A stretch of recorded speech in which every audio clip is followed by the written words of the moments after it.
Hello, welcome back to the Phantom Diary channel. I'm sure there are many of you who listen to my stories to fall asleep. Before we start, I'd appreciate it if you leave a like and subscribe to the video and write the number of the story in the comments that you thought was the scariest. So let's go. It was supposed to be a weekend getaway, a break from the grind. My friends and I rented a secluded cabin in the woods, far from civilization, expecting nothing more than fresh air and quiet nights. What we got was far from peaceful. We arrived late in the afternoon. The sun was already dipping behind the trees when we unloaded our gear. The cabin looked like something out of a horror movie, old, with peeling paint and a crooked porch. But it was spacious and isolated, and we were eager to escape our hectic lives. The first night was uneventful. We cooked, laughed, and played games around the fire pit. The woods were quiet, almost a quiet. A strange kind of stillness hung in the air, but I thought nothing of it. It was just the isolation. Around midnight, we decided to head inside. I was in the bedroom on the second floor, alone. The others had their own rooms, and I preferred the privacy. I could hear them talking downstairs, but their voices were soon drowned out by the sound of the wind rustling through the trees outside. I was drifting off to sleep when I heard a faint scratching noise. It was soft at first, almost like a branch tapping against the window. But it didn't stop. It grew louder, more rhythmic, like something or someone was scraping at the wall outside. I tried to ignore it, convincing myself it was just the wind or an animal. But the sound didn't stop. It seemed deliberate, as if it were trying to get my attention. The hairs on the back of my neck stood up. I sat up in bed, listening. It was closer now, right outside the window. A loud thud made me jump. Then came a voice, soft, almost a whisper, but unmistakable. "Let me in." I froze. The voice wasn't clear, but it was close. Too close. I rushed to the window, my heart pounding, and pressed my face to the glass. The night was pitch black, no moon, no stars. I saw nothing, only shadows and trees. But the voice came again, clearer this time. "Let me in." I backed away from the window, terrified. My mind raced, trying to figure out what was happening. I was alone upstairs, and the rest of my friends were downstairs, too far away to hear anything. What if it was someone playing a prank? But the voice sounded wrong, too low, too guttural. I grabbed my phone to call one of my friends, but I had no signal. Panic crept in as the voice came again, this time with a low, scraping laugh. I was paralyzed with fear. Should I check outside? Should I wake everyone up? I stayed still, straining to hear any sound, but everything fell silent. No wind, no scratching, nothing. I waited in the dark, my ears ringing with the silence. But after what felt like an eternity, the voice came once more, only this time, it wasn't outside. It was inside the room. I heard a faint rustling behind me, and I spun around to face the door. The door was slightly ajar, as I had left it when I went to bed. But now, the space between the door and the frame was too wide, like something was pushing it open from the other side. I felt my breath catch in my throat as I heard the scraping again, this time from the far corner of the room, near the closet. My legs moved before I could even think, and I bolted from the room, down the stairs, and into the living room where the others were still gathered, oblivious to what had happened. I rushed in, shutting the door behind me. I couldn't speak at first, just gasping for air. "What's wrong?" Mark asked, looking at me with concern. I had heard something. Someone outside the window, then inside. I stammered. I could see that my face was pale, and I knew I was shaking. "Are you sure?" Sarah asked skeptically. "You probably just heard an animal. You're freaking out," but I wasn't so sure. Something wasn't right, and I couldn't shake the feeling that we weren't alone. We all stayed up for the rest of the night, but nothing else happened. The wind had died down, and the air felt thick, oppressive, like the cabin was holding its breath. By morning, I convinced myself it was all just my imagination. That morning, as we prepared to leave, I noticed something strange. There were long, scratch-like marks on the windowsill. I bent down to look closer, and to my horror, I saw that the marks weren't made by any animal. They were human-shaped, like fingers dragging down the wood. The others didn't notice, and I didn't want to scare them, so I didn't say anything. But as we walked out, I saw the final detail, a handprint pressed against the glass from the outside, smeared with something dark.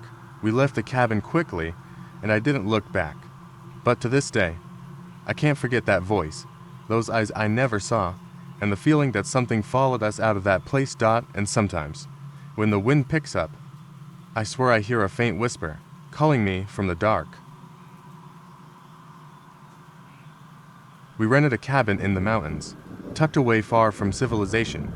The plan was simple: a weekend to disconnect, drink some beer, hike, and enjoy each other's company. Nothing out of the ordinary, but from the moment we arrived, something felt wrong. It wasn't anything obvious at first. The cabin looked charming, old-fashioned but cozy, sitting quietly at the edge of a forest. But there was an eerie silence in the air.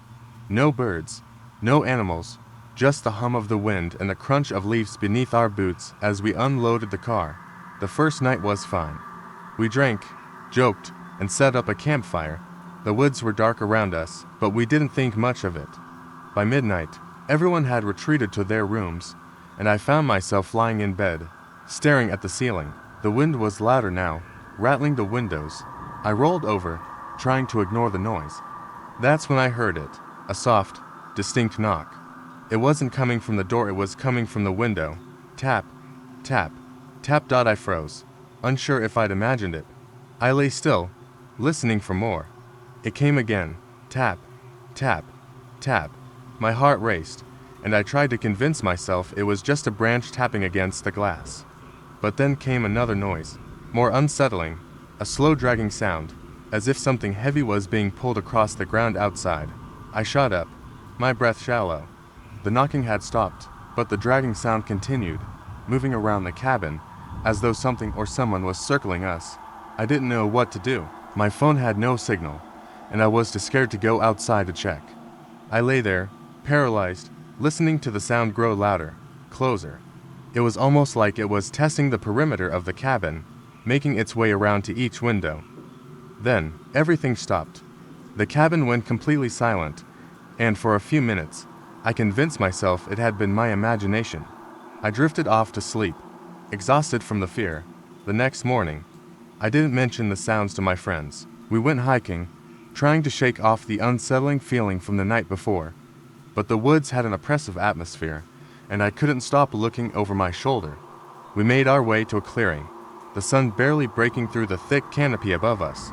That's when I noticed something strange on the ground: footprints, but they were too big. The print was deep in the mud, almost like something heavy had stepped there, probably a bear. My friend Jake said, brushing it off. But something about it didn't sit right with me. We made our way back to the cabin, eager to relax after the hike. That's when I saw it. The window in the front room, the one I'd been so sure I'd locked last night, was wide open.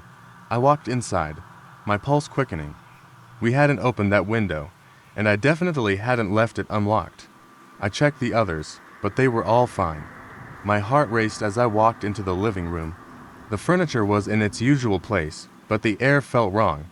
A chill ran down my spine. As I turned to leave, I caught a glimpse of something in the corner of the room, a dark shape standing just out of view, barely visible against the wall. My breath caught in my throat. I moved toward it, slowly, cautiously, but when I reached the spot, it was nothing. Just an old coat hanging on a hook. I let out a nervous laugh, shaking my head. I was letting my imagination run wild. But that night, the knocking came again. This time, I didn't wait. I grabbed my flashlight and rushed to the window. I looked out, my heart hammering in my chest, but saw nothing. No shadows, no figures, just the trees swaying in the wind. The knocking stopped. I wanted to forget about it. Maybe it was just the wind, or the cabin settling, but deep down, I knew something wasn't right. I didn't tell anyone else about it. We packed up the next day and left, but as we drove away, something caught my eye. Just outside the woods, near the cabin, was a figure standing motionless, watching us leave. I blinked, and when I looked back, it was gone. Weeks later, I found something online. A news article about the area we had stayed in, a missing person case from 20 years ago. A couple had gone missing while camping there, and their bodies were never found. The article included a photo of the couple, and the thing that chilled me to the bone wasn't the tragedy, it was their faces. They looked exactly like us. I haven't been able to shake the feeling that we weren't supposed to leave that cabin. And maybe, just maybe, whatever was out there in the woods, knocking on our windows, wasn't finished with us.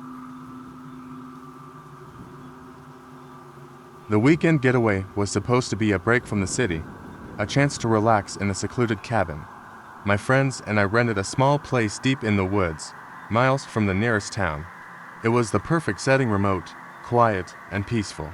To peaceful, I would later realize we arrived on Friday night, and the air had that crisp autumn chill. There was a slight breeze that rustled the trees, but other than that, it was eerily still. The cabin itself looked charming enough, with its wooden beams and stone fireplace. We unpacked, cracked open some beers, and gathered around the fire. The warm glow of the flames made everything feel cozy, and I felt the tension of the past few weeks slip away. As the night wore on, we talked about anything and everything, old memories, silly anecdotes, and a few ghost stories. Nothing too serious, just the usual campfire chatter. I didn't believe in any of it. I was always the skeptic, the one who rolled my eyes when someone brought up ghosts or spirits. We eventually decided to call it a night. I headed upstairs to the bedroom I was sharing with my friend, Hannah. It wasn't until I was lying in bed that I noticed something strange. The air felt unnervingly cold, despite the fire downstairs. I pulled the blankets tighter around me, brushing it off as nothing. But then, from downstairs, I heard something odd, a scraping sound. I told myself it was probably just the wind or something settling in the house, but it wasn't just a creak or groan. It sounded deliberate, like something was dragging across the floor. I lay still, listening. The sound stopped, then started again, but this time, it was accompanied by a soft knock on the door. My heart skipped a beat. I got out of bed and crept to the top of the stairs, straining to hear. The knocking continued. It wasn't loud, but the rhythmic pattern made me shiver. As I descended cautiously, I thought I saw a shadow flicker near the door at the bottom of the stairs. I stopped, my pulse quickening. Is someone there? I called out, my voice trembling. No answer. I reached the door. My hand hovered over the handle, but something in me told me not to open it. Instead, I went back upstairs to wake Hannah, but when I turned the corner into the bedroom, she was standing by the window, staring out into the darkness. Hannah, I asked, my voice barely a whisper. She didn't respond. I stepped closer and touched her shoulder. The second my fingers made contact, she spun around, her eyes wide and blank, like she wasn't seeing me at all. A sharp chill ran down my spine. Hannah, what's wrong? I said, shaking her lightly. Her lips parted, but no words came out. Her gaze stayed fixed, locked on something outside the window. Slowly, she took a few steps toward the door and stopped. That's not us, she finally whispered. I was confused. What do you mean? She didn't answer. Instead, she reached for the door and slowly turned the handle. The door creaked open, and in the hallway, standing just beyond the threshold, was us, my exact reflection, but twisted and wrong, eyes sunken, mouth stretched into a sickening grin. I froze, too terrified to move. The figure that looked like me took a step forward, then another. I wanted to scream, but no sound came out. The reflection stepped closer to the door. A chilling breeze swept through the room, despite the lack of an open window. Suddenly, the figure grinned wider, its face contorting in a grotesque smile. Let us in, it said in a voice that was mine, but not mine at all. I slammed the door shut, my heart pounding so hard I thought it might burst. The knocking began again, but this time, it wasn't just the door. It was every wall, every window, each thud echoing in a synchronized rhythm. We ran. Downstairs, out the door, into the night. We didn't look back. The next morning, we packed up and left. The others didn't seem as disturbed, but I could still feel that icy cold in the back of my neck. As we drove away, I couldn't shake the feeling that we weren't the only ones in the cabin. And somewhere in those woods, something was still knocking on the walls, waiting for the next group to believe it was just a story. I've always been the type to question everything. Ghost stories, folklore, I never bought into it. But all of that changed one night when I went on a camping trip with my friends. We decided to head out to a remote spot deep in the woods. No signal, no distractions, just a place to disconnect and unwind. I didn't know much about the area, but my friend Adam, who organized the trip, assured us it was perfect.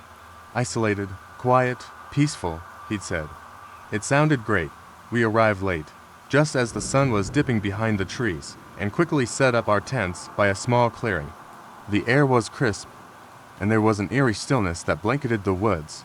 The fire crackled as we sat around it, laughing and telling stories. But, as the night dragged on, the atmosphere shifted. It wasn't the kind of stillness you associate with peace. It was a thick, oppressive quiet that seemed to press down on you. Around midnight, we all retired to our tents. I had trouble sleeping, the quiet gnawing at me like a weight on my chest. At some point, I heard what I thought was someone walking around outside my tent. I told myself it was an animal, maybe a deer or something, but then came a sound that froze me cold, a soft knock on my tent. I held my breath. I couldn't believe it. The knock came again, slower this time, more deliberate. My heart raced as I lay perfectly still, not daring to move. The silence that followed was deafening. Then, a whisper, "Let me in." I nearly suffocated on my own breath. The voice was quiet, almost inaudible, but clear enough to make the hair on the back of my neck stand up. It was a woman's voice, thin and breathless, like it was coming from just outside the tent. My mind raced. Could it be one of my friends? I waited, counting the seconds before I unzipped the tent, but before I could, the whisper came again, this time closer. "Let me in." I quickly checked my phone. No signal. I didn't know what to do. So, just stayed there, frozen in place. The knocking stopped, but the whispering didn't. It lingered, filling the space around me. I wanted to scream, but the fear locked my throat. After what felt like hours, the whispers faded, and the night returned to its suffocating silence. I couldn't sleep. I stayed awake, listening to every movement in the forest, wondering if someone was out there. When morning came, I was drained, but I didn't want to talk about it. I didn't want to sound crazy, but when I emerged from my tent, I noticed something. The ground around our campsite was disturbed, footprints leading in a circle, as if someone had been walking around our tents all night. And they weren't human. The shape of the prints was all wrong, too large, too deep. I didn't tell the others about what had happened. But Adam, ever the skeptic, had a theory. He had read some stuff about the area, he said. It was an old legend about a woman who had gone missing in these woods. She was said to roam the forest, looking for anyone foolish enough to venture near. The way Adam described it sounded ridiculous, but as he talked, I began to feel like I was being watched again. We spent the rest of the day exploring the woods, trying to shake off the lingering unease. But that night, the feeling returned. We gathered around the campfire, but none of us spoke much. The atmosphere felt heavy, like something was about to happen. And then it did. From the woods, we heard a rustling. It started faint, but then grew louder, closer. My heart pounded as I turned to the others, but no one had heard it. Adam was already standing, flashlight in hand. He was about to speak when a shadow moved just outside the circle of light. I saw it clearly. A figure, hunched over, moving quickly among the trees. It was tall, unnaturally tall, with its face hidden in shadow. It stopped for a moment, and in that instant, the air grew colder. Then, it disappeared into the dark. We didn't hesitate. We packed up everything and rushed to the car. No one said a word, but I could feel the fear settling in. As we drove away, I looked back at the woods, but I couldn't shake the feeling that something was still watching us. A week later, Adam sent me a message. He had done some more research about the area. The missing woman, he said, had been found years later, wandering the same woods. Her eyes were wide open, unblinking, and her last words were, "They're still out there, waiting." I can't explain it, but that night, whatever we saw in the woods, it wasn't human, and I don't think it ever left. Cabin in the woods, just me and a few friends. No distractions, no work, just nature. We had rented the place online, a secluded spot far from civilization. None of us were particularly into ghost stories. So when we arrived and saw how isolated the cabin was, it felt more peaceful than eerie. The cabin itself was charming, if a bit old. The walls creaked in places, but we didn't think much of it. The first night, after a few drinks and some laughter, we headed to bed, but sleep didn't come easily for me. The room was unnervingly quiet, except for the occasional gust of wind howling outside, and then scratch a faint noise from the other side of the cabin. I chalked it up to the wind or maybe an animal outside. But when the scratching sound continued, it became harder to ignore. It wasn't just random noise, it was deliberate, like something or someone was trying to get inside. I waited for my friends to make a joke about it. When no one did, I decided to get up and check. I crept down the hallway toward the front door, peering through the window at the darkness outside. Nothing. No movement, just trees swaying under the moonlight. I sighed in relief and turned to head back to my room. That's when I heard a soft, desperate knock on the door. Knock. Knock. It wasn't loud, but it was distinct. I froze. Who would be knocking at this hour, especially in such a remote place? I moved slowly back toward the door, my heart pounding in my chest. I didn't open it. I couldn't.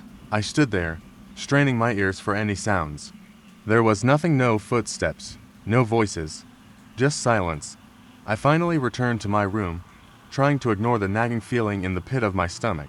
I locked the door behind me, pulled the blanket over my head, and tried to sleep.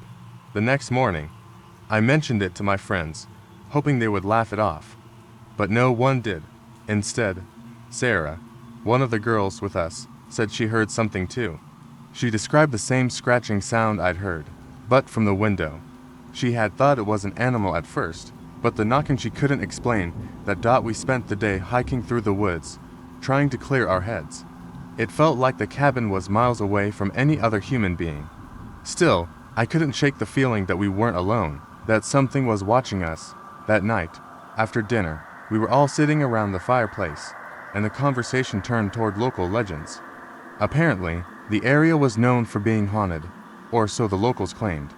One of my friends, Jake, started telling a story about a woman who had gone missing years ago, her last known location being just a few miles from the cabin.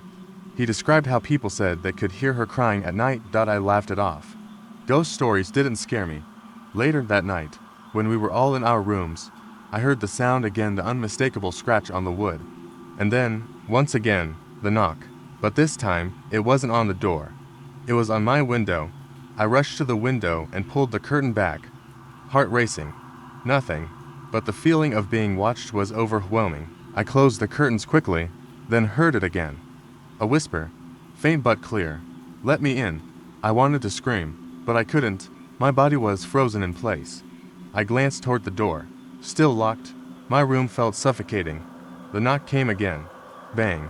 Louder this time. It was coming from the front door. I couldn't take it anymore.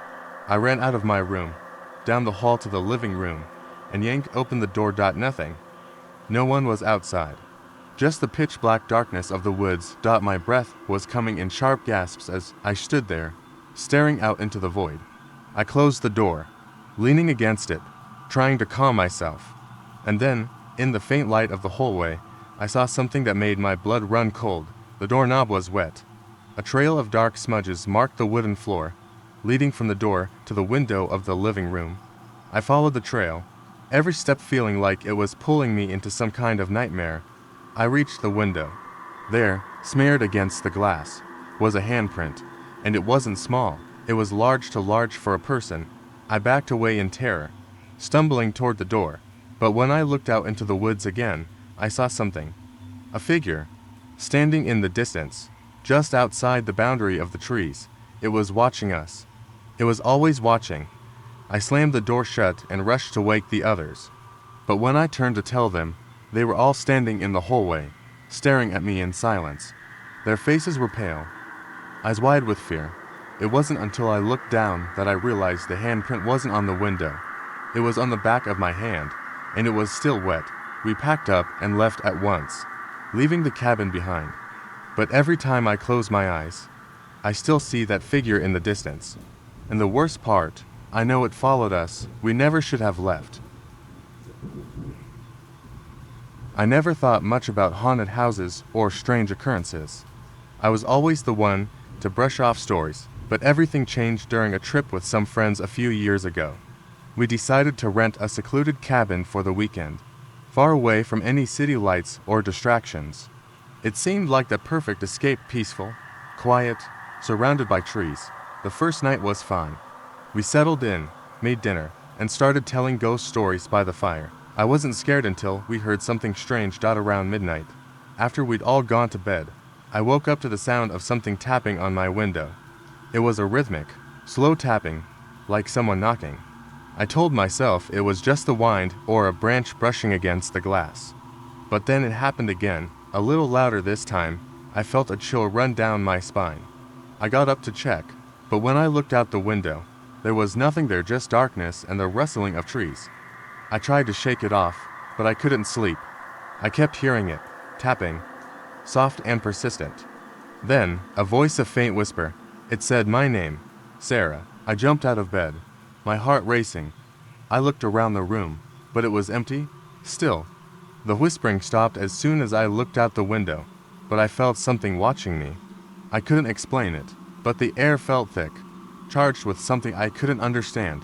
I stayed awake the rest of the night, unable to shake the feeling that something was out there, something waiting. When morning came, I didn't tell anyone. They'd all just laugh at me, and I didn't want to sound crazy. But that evening, as we sat around the fire, one of my friends, Jake, casually mentioned hearing the same tapping the night before. Then, Emma spoke up. She'd heard the whispering too, only she thought it was just a dream. We all went silent. Maybe it's an animal, Mark said, trying to ease the tension. But we were all on edge now, aware of the strange sounds that had plagued us. Later that night, I decided to check the window again. Maybe I could convince myself it was just the wind or something. As I walked to the window, I felt a cold draft sweep across my skin. I pulled the curtain back, but the tapping was there again, like it was coming from just beyond the glass. I gasped, backing away, my mind racing. Then, I noticed something else. There was a shadow moving outside. It was too dark to make out details, but it wasn't the shape of a person, it was too fluid, like it was slithering, creeping around the cabin. I rushed to wake the others. We stood in the living room, staring out the windows, trying to make sense of what we were seeing. The shadow moved in circles around the cabin, and then it stopped right at the front door. There was no knock, just an intense silence that filled the space. We waited, holding our breath. And then, the door creaked open on its own, slowly, as if someone or something had entered. The door wasn't locked. It wasn't supposed to open like that.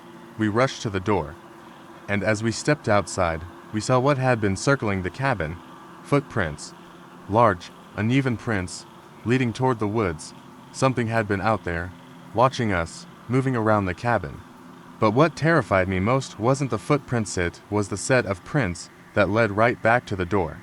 Whoever, or whatever it was, had been right inside with us, watching, waiting. We didn't stay the next night. We packed up quickly and left, too frightened to even consider staying any longer. To this day, I can't explain what happened, but I know one thing for sure. Something was in that cabin with us. Something that moved without a sound, waited without a breath, and followed us back home. The question still lingers in my mind, is it still waiting? We had been planning the weekend getaway for weeks, a group of 6 friends eager to escape city life.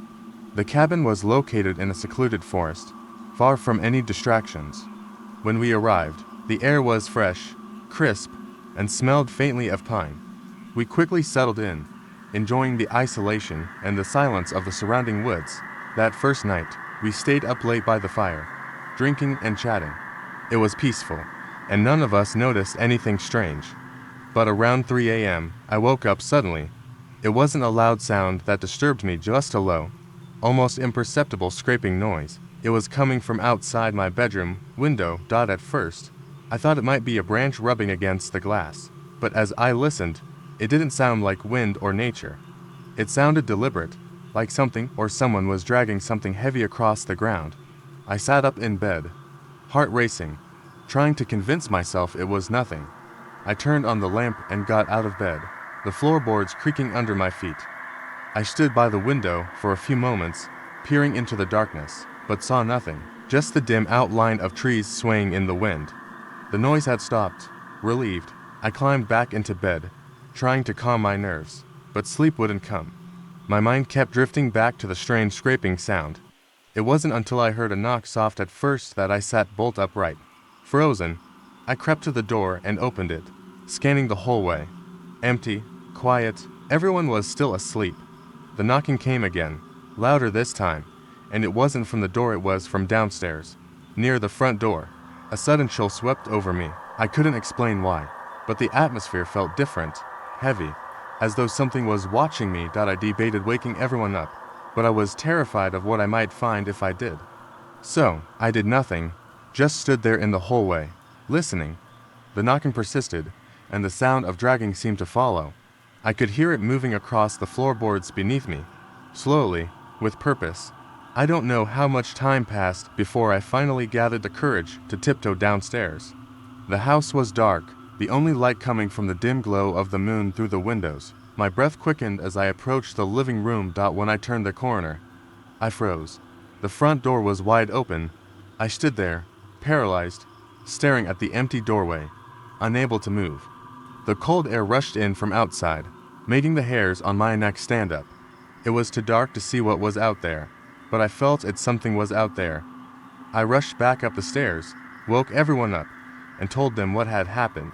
They all thought I was overreacting. They were convinced I had just imagined it, maybe the wind or some animal. We checked the door and locked it again, but the strange feeling never left. Everyone went back to bed, though I couldn't sleep a wink. I kept hearing that scraping sound, the knocking, faint but persistent. In the morning, everything felt off. The air was still thick with unease, and no one could shake the feeling that something was wrong. As we packed up to leave, I noticed something hadn't before. There were muddy footprints leading up to the open door, but they didn't stop there.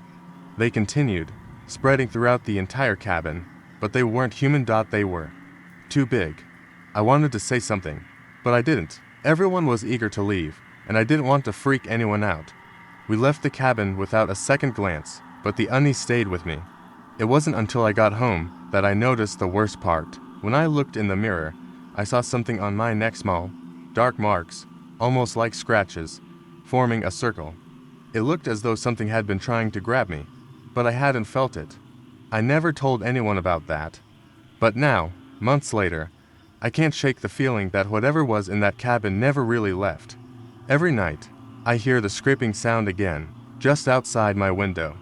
And sometimes, when I wake up, I think I see the shadow of something standing in the doorway, waiting for me to open it, waiting for me to let it in. I never believed in anything supernatural until that weekend. My friends and I were looking for an escape from our busy lives.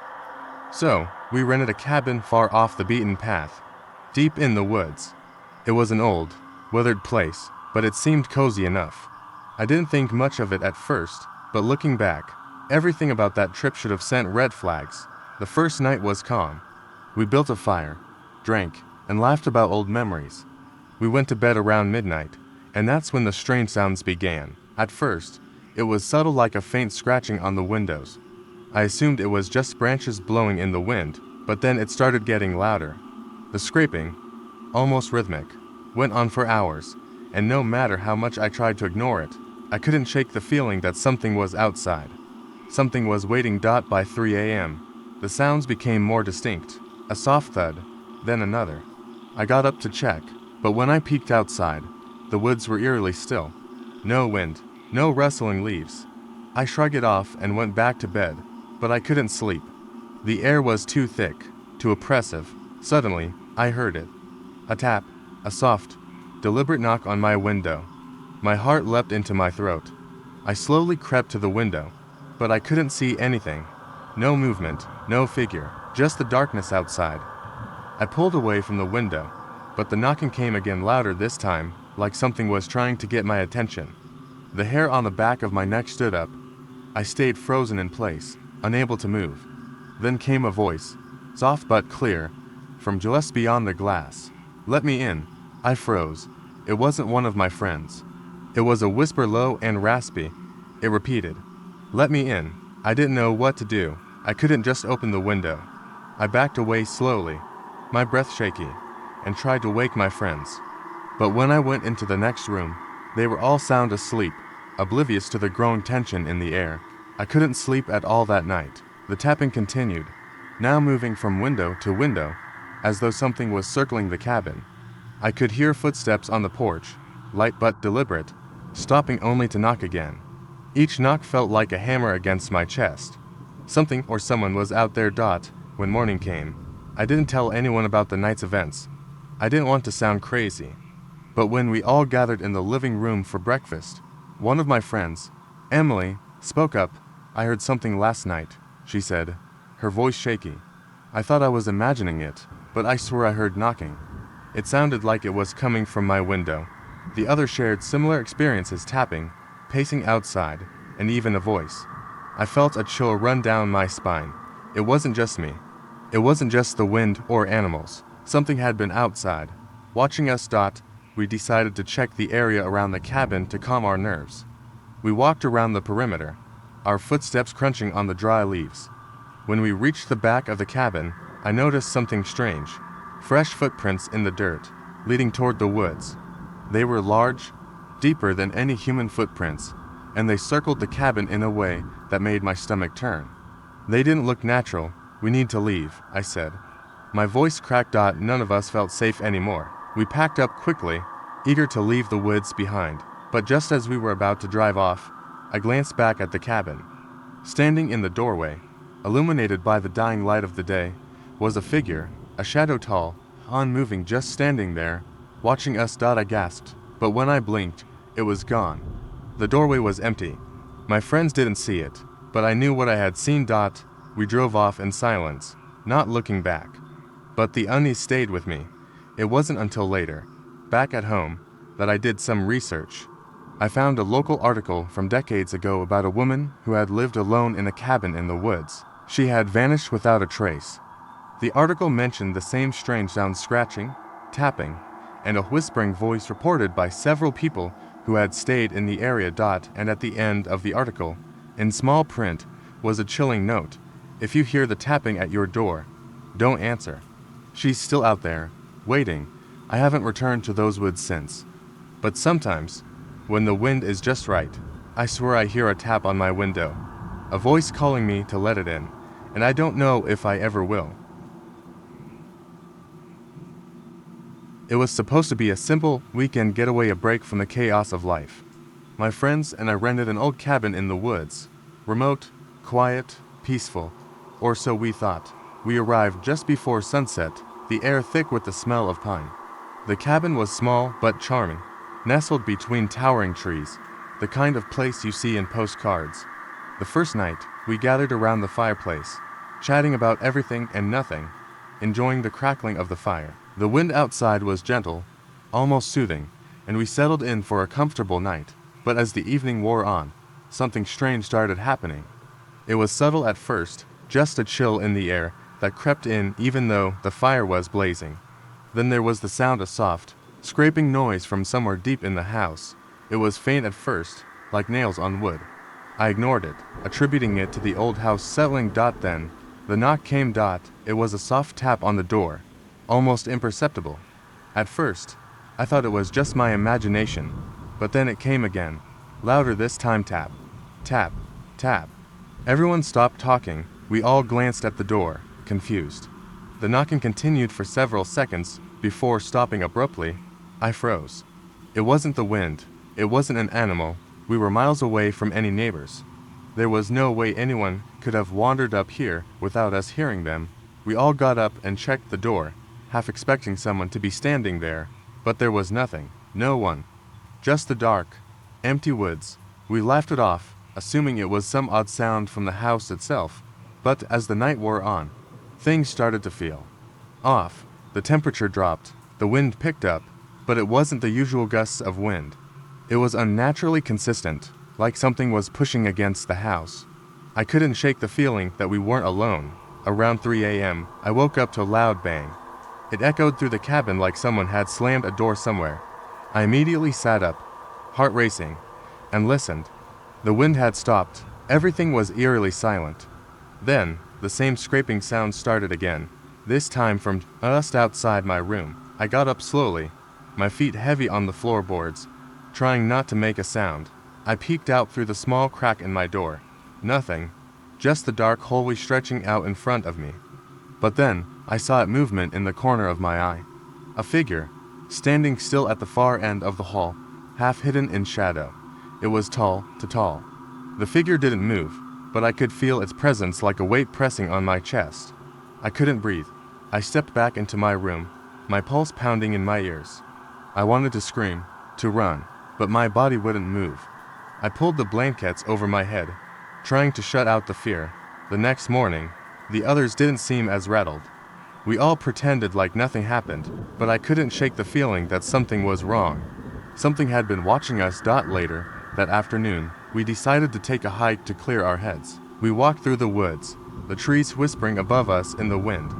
As we returned to the cabin, I saw something that made my blood run cold. The door was ajar, wide open. We had locked it before we left. We rushed inside, but everything seemed normal. No sign of forced entry, nothing out of place. Just the same unsettling quiet that had followed us since the first night. But when I passed the hallway mirror, I saw something that made my stomach drop. There was something behind me, a shadow standing just out of view, its outline faint but unmistakable. I spun around. Nothing. I was alone. I didn't tell anyone. How could I? They wouldn't believe me. But that night, I stayed awake, watching every creak and groan of the house. The door remained locked, but I could feel it. Something was still out there, watching. We left the next morning, eager to put the cabin behind us. But when we returned home, I received a message from Mark. He had gone back to the cabin alone a week later to retrieve something he'd forgotten. When he went inside, everything seemed fine until he found something strange on the kitchen counter. There was a note. It read, "You were never supposed to leave." He never went back. To this day, I have no idea what was at that cabin. But I know one thing for sure, we weren't the only ones there. My friends and I were excited for a weekend getaway. We rented a cabin in a remote area, far away from the noise and chaos of city life. None of us were really into anything spooky, and we thought it would be a peaceful escape. The cabin itself was old but charming, with wood-paneled walls and an inviting fireplace. We arrived in the late afternoon, unpacked, and decided to explore the surrounding woods. There were no trails, just thick, dense trees that seemed to go on forever. It was peaceful, almost a quiet. I felt like we were the only people on Earth, but there was something off about it, something I couldn't put my finger on. That evening, after dinner, we gathered around the fireplace and told stories. We laughed a lot, drank wine, and enjoyed each other's company. But as night fell, the wind picked up. It howled against the windows, and the old house creaked under the pressure. We joked about the house being haunted, but it was all in good fun until things took a turn. Around midnight, we heard something from the back of the cabin. It sounded like a door creaking, followed by heavy footsteps. At first, we thought it was just the house selling. But when the footsteps grew louder and closer, I froze. "Did you hear that?" I whispered. The others looked at me, their faces as confused as mine. But no one said anything. We waited, listening intently. The footsteps continued, slowly, deliberately. It was unmistakable. Someone or something was moving through the house.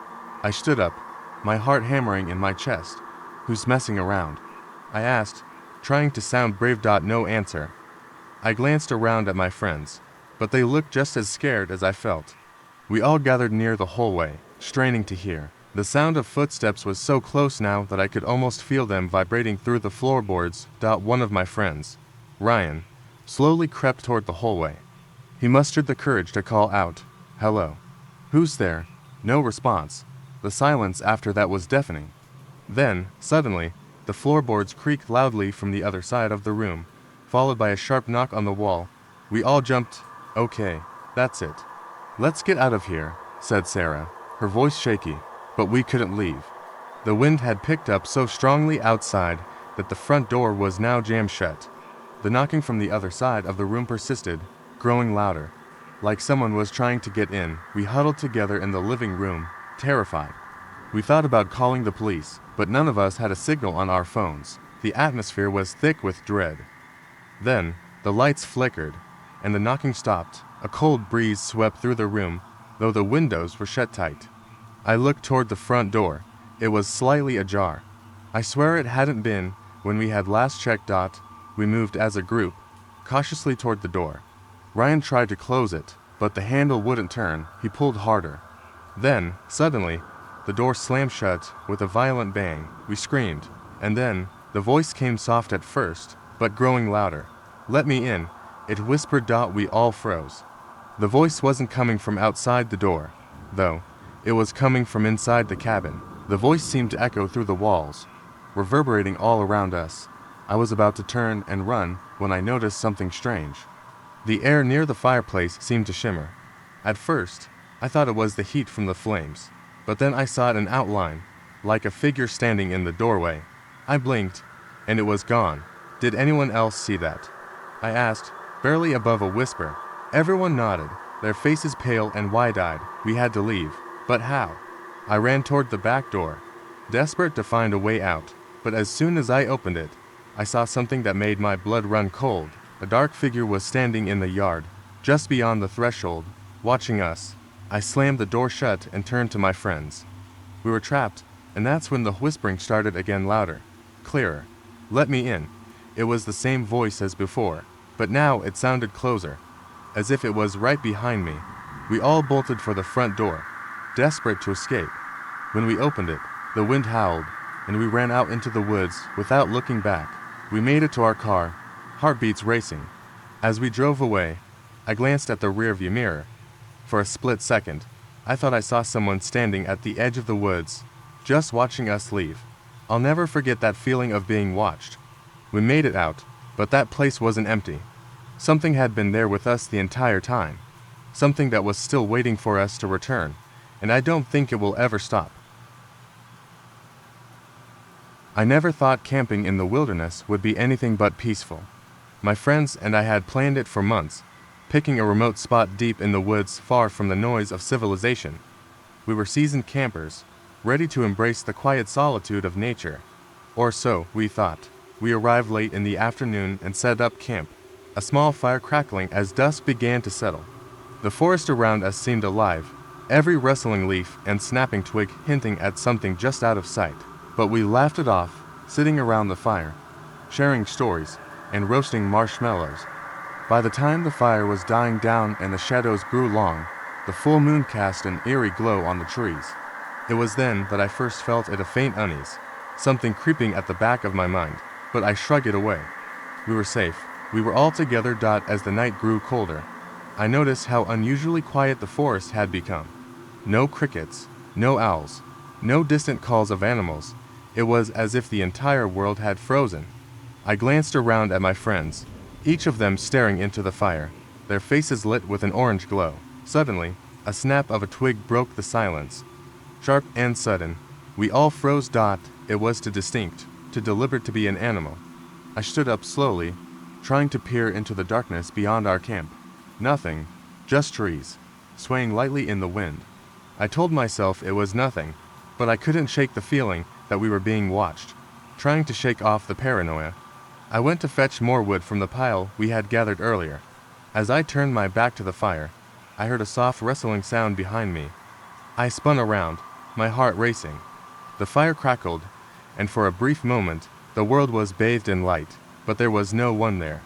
My friends hadn't moved, still fixated on the fire. I frowned, convinced it was the wind or my imagination. But then, from the corner of my eye, I saw something moving in the woods. A figure, barely visible in the darkness, just beyond the reach of the firelight. It was tall, thin, and hunched. My stomach dropped. I stepped back toward the camp, my eyes never leaving the shadow. "Did you guys see that?" I asked, my voice barely above a whisper. They all looked at me, confused. "See what?" One of them replied. I shook my head. Maybe it was just my nerves. "Nothing. Never mind." I stayed by the fire, but I couldn't stop watching the woods. The figure was still there, unmoving, but somehow, I knew it was staring right at me. I wanted to scream, but something told me if I did, I might invite whatever it was to approach. My instinct screamed for us to leave, but I couldn't move. After what felt like hours, the figure finally vanished, blending into the shadows as if it had never been there. My mind raced, trying to rationalize what I had seen, but deep down, I knew it wasn't a trick of the light. It was real. Whatever it was still out there. We spent the rest of the night in silence, the fire burning low, our eyes darting nervously around the camp. None of us wanted to speak of what had happened, but we all felt it. The heavy, suffocating presence of something watching us. When morning finally arrived, we were exhausted, but the woods were peaceful again. The birds were singing, and the sun filtered through the trees like it always had. We packed up quickly, eager to leave the woods behind. As we made our way back to the car, I couldn't shake the feeling that we were still being followed. Every sound, every rustling branch, made me jump. When we reached the clearing where we'd parked, I turned for one last look at the forest. That's when I saw it again, just beyond the tree line. The same figure, standing motionless, watching us. But here's the twist: the figure wasn't alone. There were dozens of them, scattered throughout the woods, all standing perfectly still, all watching us. I froze, my heart pounding in my chest. As one of them stepped forward. It was then that I realized something far more chilling. It wasn't human. Its limbs were too long, its posture too unnatural. I could feel my blood run cold as it tilted its head slightly, as if studying us. I turned to my friends, but they were already moving, running without a word, all of us scrambling to get to the car. We didn't look back until the engine roared to life, and we were speeding down the road. We made it back home, safe and sound. But to this day, I can't stop thinking about that night. The things we saw in the woods weren't just watching us, they were waiting for something. Waiting for us to make the wrong move, to stray too far, to stumble into their territory. We were lucky to get away when we did. And the scariest part, I've never gone camping again. Most nights, I'm alone, keeping watch over the trails and ensuring everything's in order. I'm used to the quiet, the occasional howl of a coyote, and the rustle of leaves in the wind. But that night, well, it changed everything. It was just after dusk when I got the call. There was a report of something strange near one of the far-off campsites. A few campers had heard what they thought was someone moving around their tents, but when they checked, they found nothing. They weren't sure whether it was an animal or something else, but they were nervous enough to ask for assistance. Normally, I wouldn't have thought much of it. People get scared easily in the woods, especially at night. But something about the way the campers described it felt off. I grabbed my flashlight and keys, preparing to head out. My truck rattled down the gravel road, the only sound the tires crunching beneath. The deeper I drove into the park, the darker it became. I reached the campsite around 9 p.m., the last traces of sunset disappearing behind the trees. The campers had already packed up and left, their tents gone, the fire pit cold and abandoned. There was no sign of anything unusual, no footprints, no broken branches, just the empty space they had left behind. I walked around the area, scanning the ground, looking for anything out of place. It was dead silent. No animal sounds, no wind, just stillness. It felt wrong, like the air was too thick. Then I noticed something strange. One of the tents had been left behind, rolled up and tucked into the corner of the clearing. That wasn't right. The campers had said they left in a hurry. Why would they leave their gear behind? I approached it cautiously, my boots crunching the frost-covered ground. My flashlight swept over the tent, and I stopped cold. The zipper was halfway undone, and there was something inside, a bundle of clothes. I pulled back the flap, thinking maybe they had left it behind in the rush. That's when I felt it. A cold draft, like something had just exhaled against the back of my neck. The hairs on my arms stood up. Inside the tent was nothing but an old, faded blanket, twisted up in the shape of a person. But it didn't make sense. There were no footprints leading to or from the tent. No evidence anyone had been inside for hours. I stepped back, scanning the surrounding woods, my breath quickening. I was suddenly very aware of the darkness pressing in around me, of how alone I was.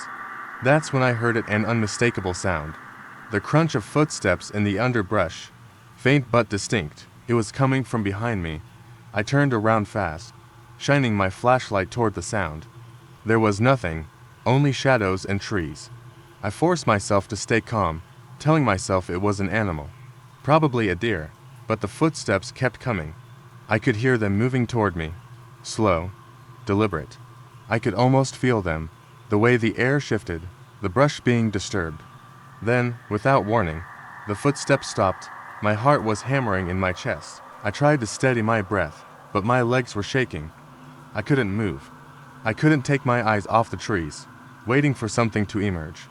But nothing happened. No sound, no movement, just silence. I took one step forward, then another, trying to calm myself. I moved cautiously, back toward my truck, thinking maybe it was just a trick of the mind. But as I reached for the door handle, I froze. There was a sound coming from inside my truck.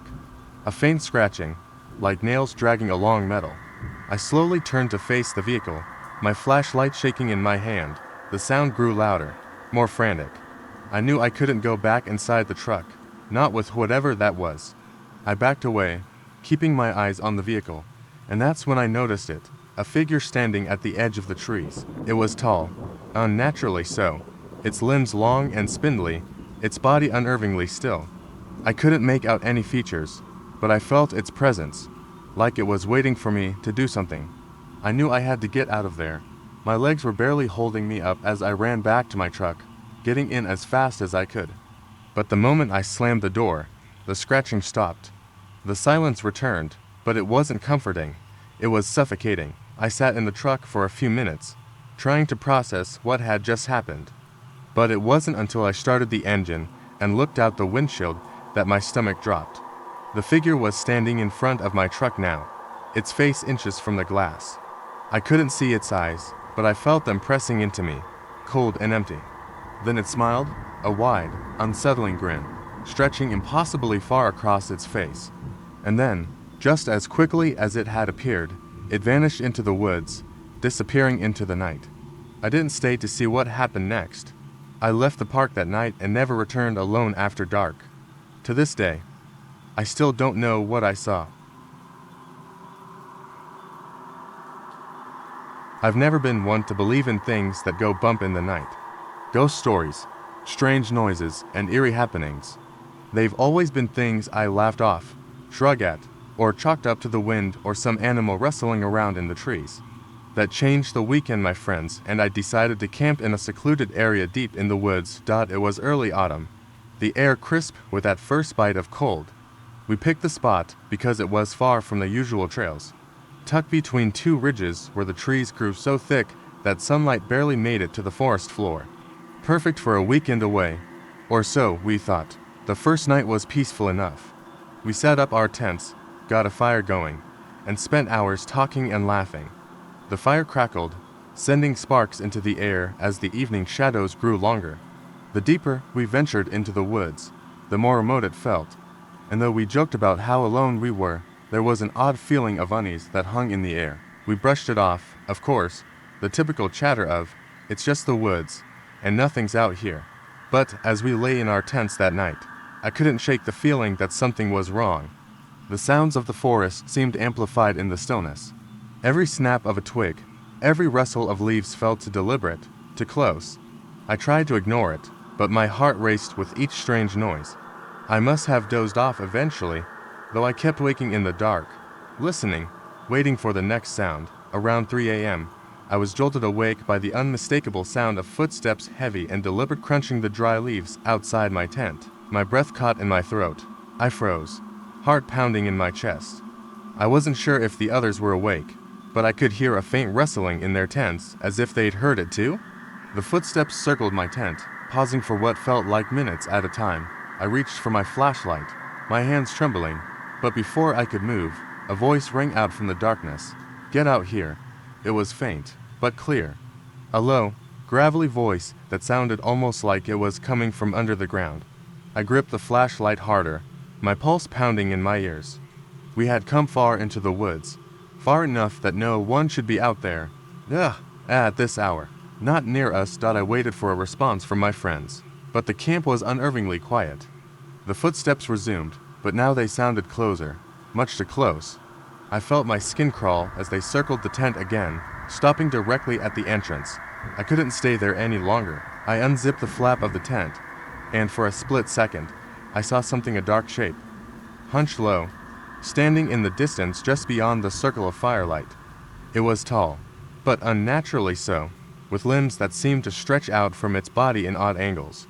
I froze, barely daring to breathe, watching the shape shift slightly as though it were moving in the shadows. I jumped to my feet and yanked my friends out of their tents. whispering urgently, "We need to go. Now." They were disoriented, but we gathered what little we could and bolted toward the trail. The forest felt alive with sounds now. The wind seemed to howl, and branches cracked underfoot like they were being crushed. Every step we took felt like something was just behind us, getting closer. But when we dared look back, we saw nothing. The shape I had seen was gone, but the feeling of being watched didn't fade. We didn't stop running until we reached the edge of the woods, where the trees finally started to thin.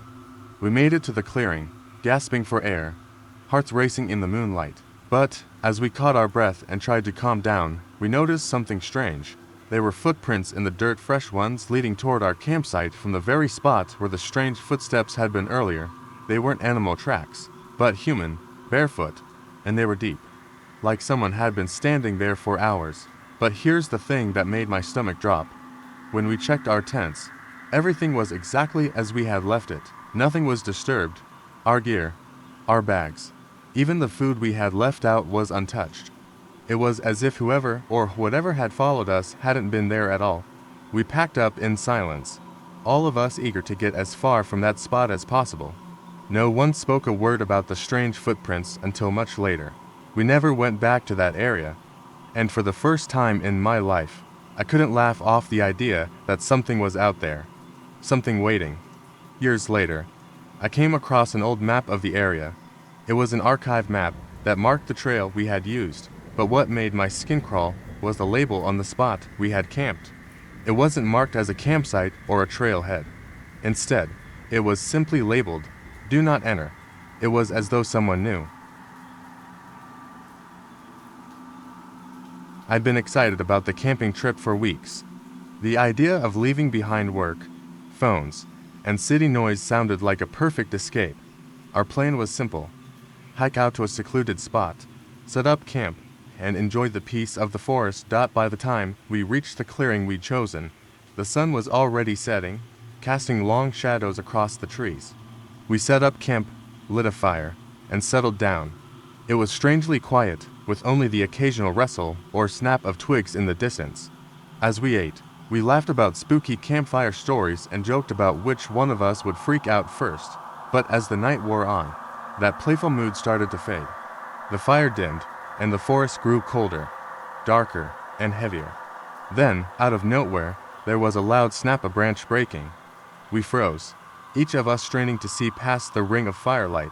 "Probably an animal," I said, but my voice shook a little. We laughed it off, but the tension lingered. Eventually, we turned in for the night. I crawled into my tent, zipped it up tightly, and settled into my sleeping bag.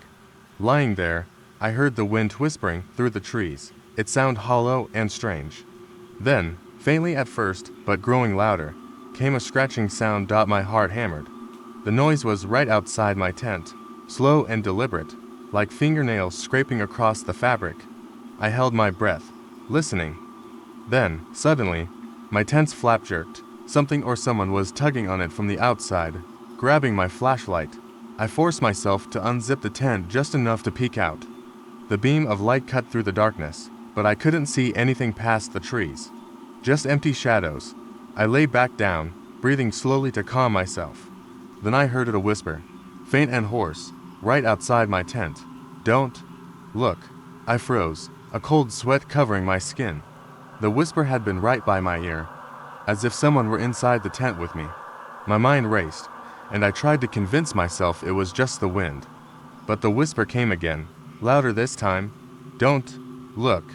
I grabbed my knife. Though I didn't know what good it would do, I lay still, barely daring to breathe. But then my flashlight flickered, casting weird shadows along the walls of the tent. Suddenly, the flap jerked again, harder this time, as if something were trying to get in. I couldn't take it anymore. I threw the tent open and scrambled out, panting and shining my light around the campsite. My friends were emerging from their tents too, their faces pale. "Did you hear that?" one of them whispered. I nodded, unable to find words. Then we all heard a faint, echoing whisper from the darkness. "Don't look." A chill shot down my spine, and I fought the urge to turn and run. But before I could, I caught a glimpse of something in the shadows, a figure, impossibly tall and thin, watching us from behind the trees. We didn't wait to investigate. We grabbed our bags and started running down the trail, our flashlights bobbing wildly. I was breathing hard, too afraid to look back, but then I heard the whisper again, louder this time, "Goodbye." We didn't stop running until we reached the car, and we drove out of there without looking back. It's been months since that night, and none of us have been able to explain what we saw or heard. But the most chilling part came weeks later, when I was looking through our camping photos. In one of the last photos from that night, in the background just beyond the firelight, was a faint outline, tall, thin, and standing perfectly still. It was supposed to be a simple weekend getaway. A few friends, a campsite in the woods, and the kind of quiet that can only come from being far off the beaten path. We thought we were prepared: tents, a campfire, enough food for 2 days, and a cooler full of cold drinks. But I'll never forget how quickly that peace shattered. It started with the walk to the site. We arrived late in the afternoon, and there was something off about the air. It was thick, almost suffocating, as though the forest itself was holding its breath. I shrugged it off. It was just the wilderness, right? Nature doing its thing. But the closer we got to our spot, the more the trees seemed to close in on us. The path grew narrower and the shadows grew deeper. By the time we set up camp, the sun was barely a sliver in the sky. I'd heard the stories about strange things happening in the woods, voices on the wind, lights flickering in the distance, but I was skeptical. I was determined to have a good time, not let the usual campfire tales spook me. We set up the tents, lit the fire, and joked around. I figured it'd be the perfect escape, but then came the first odd thing. Around dusk, I noticed a figure standing at the edge of the trees, not moving, just standing there, watching. At first, I thought it was a person who had wandered off the trail, maybe another camper. But there was something wrong about how still they were. No shifting of weight, no fidgeting, just watching. I pointed it out to my friends, but when they turned to look, it was gone. I laughed it off. My friends did too. It was probably an animal or a trick of the light. But then, as the fire crackled and the darkness deepened, I noticed something else: soft, deliberate footsteps, like someone was walking just outside the camp. Again, I told myself it was nothing. But the footsteps continued. They circled the camp, first to the left, then to the right. The hairs on the back of my neck stood up. At one point, I heard the unmistakable sound of a breath, shallow and quick, like someone was standing behind me. I spun around, but no one was there. I wasn't the only one who noticed. My friend Sam whispered, "Did you hear that?" We all heard it. Soft voices, too faint to make out, were carried on the breeze. They didn't sound like words, more like whispers, but the tone was unmistakable, a low murmur, as if a group of people was standing just beyond the reach of the firelight, talking in a language none of us understood. That's when we decided it was time to go. We started packing up our things, but as I turned to grab the cooler, I saw something that made my heart stop: a handprint on the outside of the tent, smeared, like something had been pressing against it. But we had all been standing inside the tent the entire time. No one had touched it. We stared at it for a long time, the fire crackling in the silence between us. The footsteps had stopped, but the whispers were getting louder, more insistent. Then, from the corner of my eye, I saw something moving in the trees. A figure, crouched low, weaving through the trunks. It was too fast, too fluid to be a person, too wrong. I wanted to scream, but I couldn't make a sound. My legs were frozen. That's when the first true jump scare hit. A loud bang, like something heavy being thrown against our tent. The entire structure shook, and the fire flickered, casting distorted shadows across the ground. We all stumbled back, our breaths ragged, and that's when we saw an unmistakable trail of blood, starting from the edge of the camp and leading toward the woods. It wasn't animal blood. It was too dark, too thick. We ran. There was no hesitation. We grabbed what we could, threw it in the truck, and sped off, hearts hammering in our chests. When we finally got home, we thought it was over. But a few days later, as I was unpacking my bag, I found something in my jacket pocket: a small, torn scrap of fabric, dark red, stained with something that looked like dirt. But the strangest part, the fabric was exactly like the material of the tents we had set up that weekend. I stared at it for what felt like hours. My thoughts scrambled. Had something been with us in the woods? Something that we didn't see? Had it been in our tent the entire time, I didn't want to think about it, but the more I tried to push the thought away, the clearer it became. The whispers, the figure in the trees, the handprint, the blood trail, and that piece of fabric, something that definitely wasn't ours. We never went back to those woods. But I still wonder, what was it that we didn't see? What was circling our camp? Watching us, following us, whatever it was, it didn't let us go. It was supposed to be an easygoing weekend trip, just a simple getaway deep in the woods with my friends. We planned everything out: tents, food, flashlights, and extra batteries. We'd chosen a spot by the lake, miles from the nearest road, so we wouldn't see another soul for days. The first day went perfectly, hiking, swimming, laughing by the fire as the sun went down. The isolation made everything feel a little surreal, like we'd stepped into a world of our own. It was after dinner, with night fully settled around us, that Yena suggested we explore the area. She'd always been the adventurous one, pushing us to do things we wouldn't otherwise. We took our flashlights and set off, joking that she was leading us on a ghost hunt. As we walked, the woods thickened, swallowing our voices and muffling our laughter. Shadows danced along the ground, strange in the beams of our flashlights, and the trees grew denser, leaning over us like they were watching. At some point, the trail split off, and Yena darted ahead before anyone could stop her. We tried calling her back, but she laughed and said she'd meet us back at camp in a few minutes. Not wanting to argue, we kept walking, staying on the main path. We turned back after a while, realizing we'd been gone longer than we'd planned, and headed to the campsite. We figured Yena would already be there, probably lying in wait to jump out and scare us, but the campsite was empty when we returned. Her things were still where she'd left them, untouched.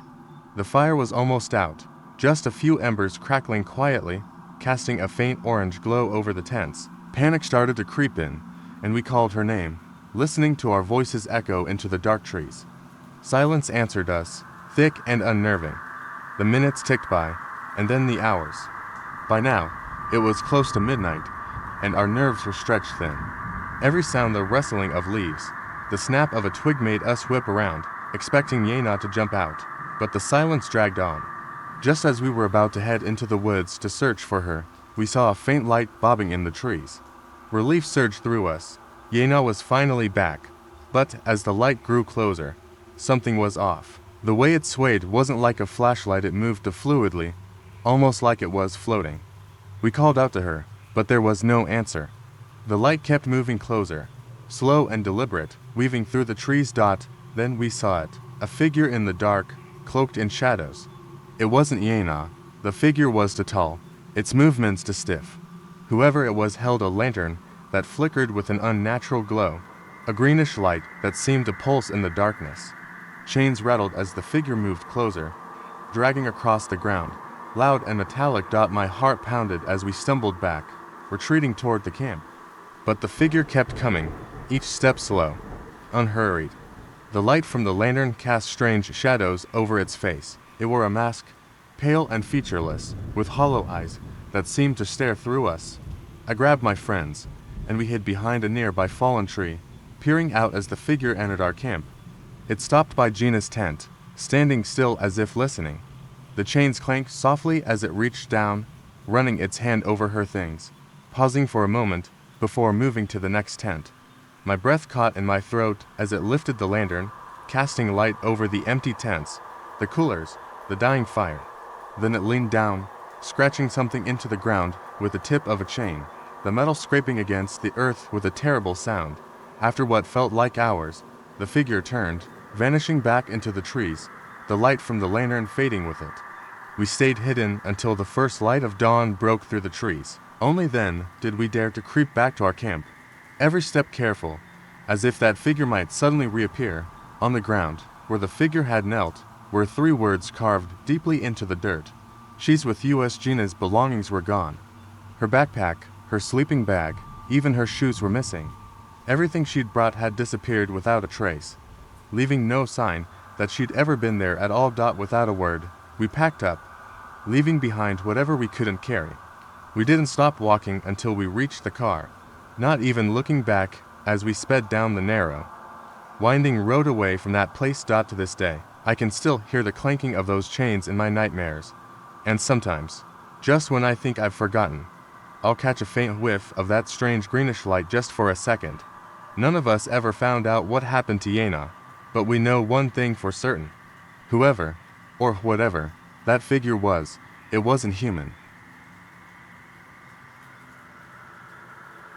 We were excited for our weekend camping trip, the four of us eager to escape the grind of everyday life. As the sun dipped below the horizon, painting the sky in brilliant oranges and purples, we arrived at our chosen spot. The site was remote, surrounded by dense woods that promised solitude and adventure. We set up our tents, made a campfire, and cooked hot dogs while sharing stories of past trips, laughing under the stars. As night enveloped the forest, a chill set in. We huddled closer to the fire, and Yena, always the jokester, suggested we play a game. She proposed truth or scare, a twist on the classic game. Each person had to tell a scary story or share a truth that no one else knew. It was all in good fun until it was my turn. With the fire crackling and shadows dancing around us, I began to tell the tale of a local legend, an old park ranger who vanished in the woods decades ago. They say he was searching for something he never found, and on moonless nights, you can still hear his chains rattling as he roams, looking for anyone who dares to camp in his territory. As I spoke, I noticed a flicker of unease in my friend's eyes, but I brushed it off, attributing it to the spooky atmosphere. After my story, we decided to take a short hike before bed.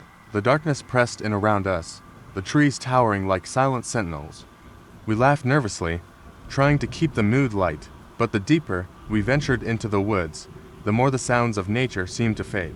It was eerily quiet, and I felt a knot of anxiety tighten in my stomach. Suddenly, from somewhere in the darkness, we heard a distinct clanking sound, like metal against metal. My heart raced as we stopped in our tracks, exchanging worried glances. It echoed through the trees, louder now, like chains being dragged across the ground. Gina's face turned pale, and I could see her grip tightening around the flashlight she held. "Let's get back to camp," I suggested, trying to sound calm.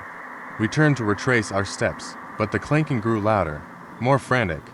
Panic surged through us, and we broke into a sprint, the beam of our flashlights bobbing erratically as we stumbled through the underbrush. I could hear my friends gasping behind me, their breaths coming in quick bursts. Then we saw lights, flickering in the distance, moving slowly toward us through the trees. They were lanterns, glowing eerily in the dark. My instinct screamed to run, but curiosity held me in place for a moment too long. I wanted to see what was coming. The lanterns approached, revealing figures shrouded in shadows, their faces obscured by dark hoods. "Hide," I shouted, and we dove into the nearest thicket, hearts pounding in our chests. We crouched low, the clanking chains now deafening. Through the gaps in the bushes, we watched as the figures moved closer, each one carrying a lantern that illuminated their strange, unnatural movements. I felt a cold sweat trickle down my back. They walked in a slow, deliberate line, each step synchronized, and I could see that they were bound together by chains. My blood ran cold as the realization hit me these weren't just people. They looked like some kind of ghostly procession. As they passed, I caught a glimpse of their faces, hidden behind the hoods but pale and sunken, as if they had emerged from a grave. Then, suddenly, they stopped. One of them turned, their lantern light sweeping across the bushes where we hid.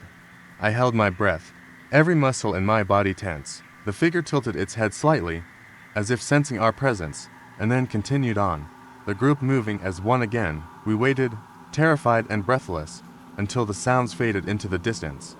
When we finally emerged from our hiding place, dawn was breaking, casting a pale light through the trees. We hurried back to camp, shaken but relieved to find our tents untouched. But as we approached, a chilling sight awaited us. The fire pit was cold, the ashes scattered, and next to it, scratched into the dirt, were the words, "You should have stayed hidden." In that moment, a wave of terror washed over us. We packed our things in silence, hearts racing, and bolted for the car, vowing never to return. As we drove away, I glanced back at the woods, and for a brief second, I could have sworn I saw the same figures standing among the trees, their lanterns flickering like dying stars. As a park ranger, I had seen my share of odd things in the deep woods, but nothing prepared me for the night of the storm. It was late October, and the trees had shed most of their leaves, leaving the forest eerily bare. The air felt thick with anticipation as I patrolled the campground, the wind rustling the branches overhead like whispers of a forgotten language. I had just finished my usual rounds when the first raindrops began to fall. I headed back to my truck, ready to ride out the storm. That's when I received the radio call. A family had set up camp in a remote area, and they reported strange noises coming from the woods. Their kids were terrified, and the father asked for someone to check it out. I hesitated. I knew that area was notoriously isolated. Still, I felt a duty to help Dot with the rain now pouring. I drove as far as I could on the muddy trail, parking a good half-mile from their campsite. The light from my flashlight flickered in the dark, illuminated only by the occasional crack of lightning. I felt an unsettling chill as I walked toward their tent, the wet ground squelching beneath my boots. The sound of rain drowned out the forest sounds, creating an oppressive silence that made my skin crawl. Upon reaching the campsite, I called out to them. No answer. I peered into the tent, half expecting to see the family huddled inside. It was empty. The sleeping bags were neatly arranged, their backpacks untouched. A cold shiver ran down my spine. I stepped back, scanning the area, when I heard a low, guttural growl emanating from the nearby thicket. Adrenaline surged through me, but I couldn't abandon my duty.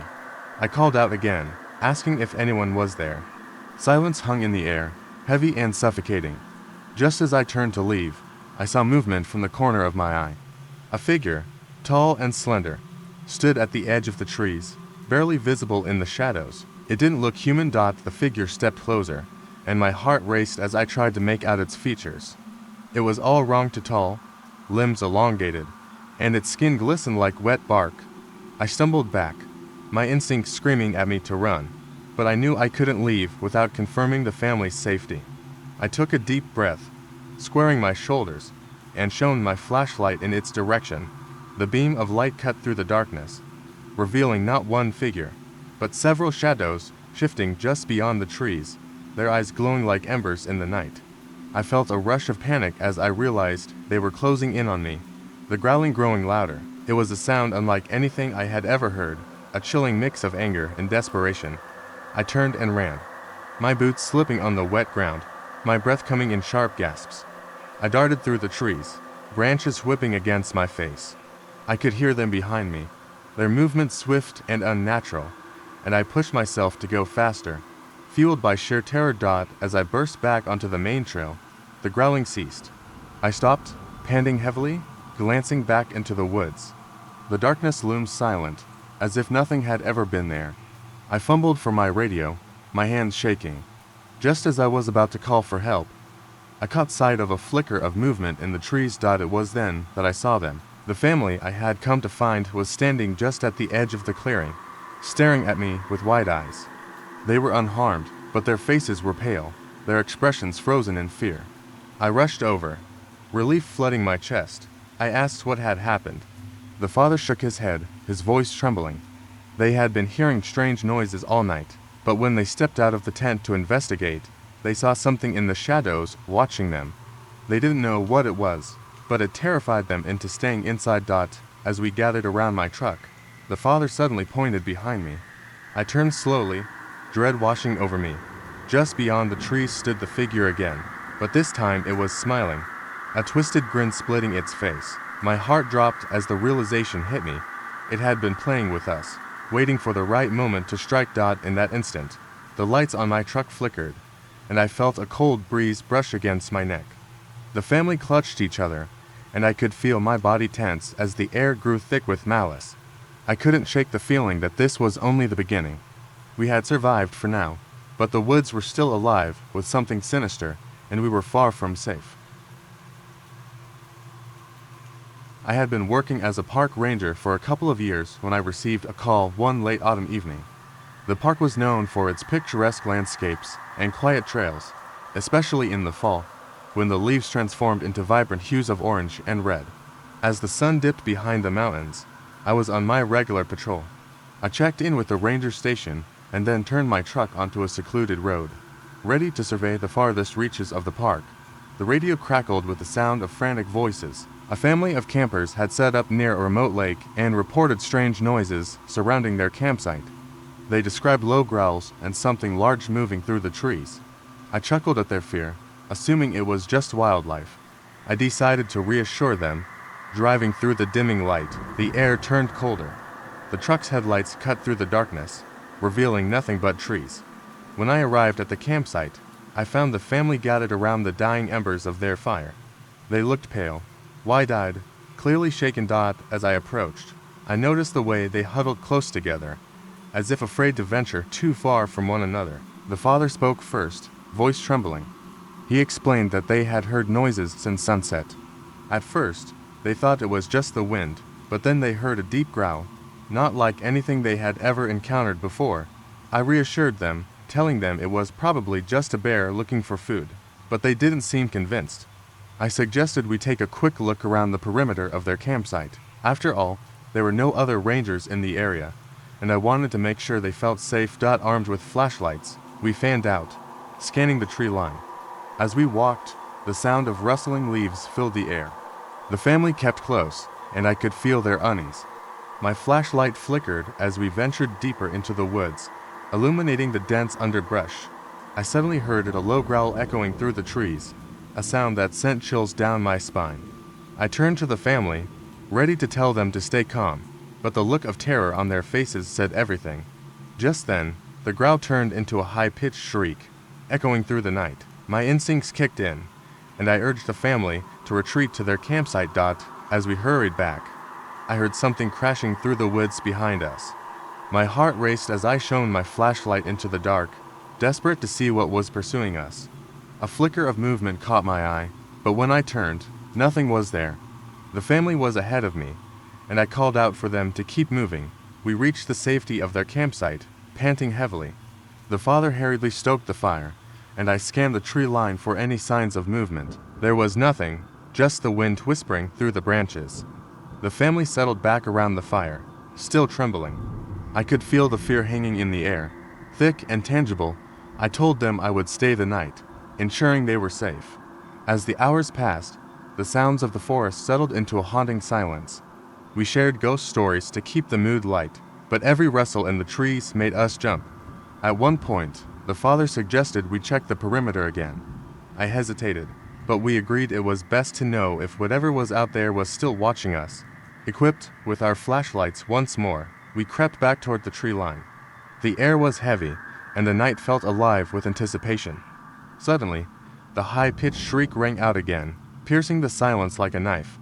I felt the hairs on my neck stand on end. We turned and ran back to the campsite, fear propelling us forward.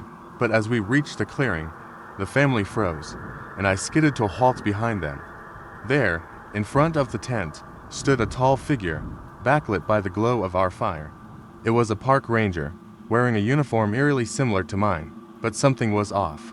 His face was pale, sunken, and his lips curled into a grotesque smile. I stepped forward, confusion flooding my mind. But before I could say anything, the figure raised his hand and pointed towards the forest. In a voice that sent chills through my bones, he whispered, "You shouldn't have come here." The family screamed, and I felt a rush of panic. I turned to look back at the figure, but he had vanished, leaving only the echoes of his words hanging in the air. The family and I huddled together, trying to make sense of what we had seen. Knowing we had to leave the woods behind, we packed up quickly and fled, the night feeling colder and darker than before. As we drove away, I couldn't shake the feeling that whatever we had encountered was not done with us yet. Sometimes, when I close my eyes, I still hear that figure's chilling voice and wonder who or what was truly watching us in those woods. I had been a park ranger for just over a year, and it was a crisp October evening when I found myself on night patrol. The forest was alive with the sounds of crickets and the occasional rustle of leaves as the wind whispered through the trees. The moon hung low, casting an eerie glow that illuminated the path ahead. I loved this time of year. The air was cool, and the vibrant autumn colors made the woods feel alive. As I rounded a bend, my radio crackled to life. I heard the anxious voice of another ranger. He reported that a group of campers hadn't returned from their hike and were overdue. Concern flooded me as I noted the time. It was getting late, and the temperature was dropping rapidly. I assured him I would head out to look for them. With my flashlight in hand, I set off down the trail. The deeper I ventured into the woods, the more the world around me faded into shadows.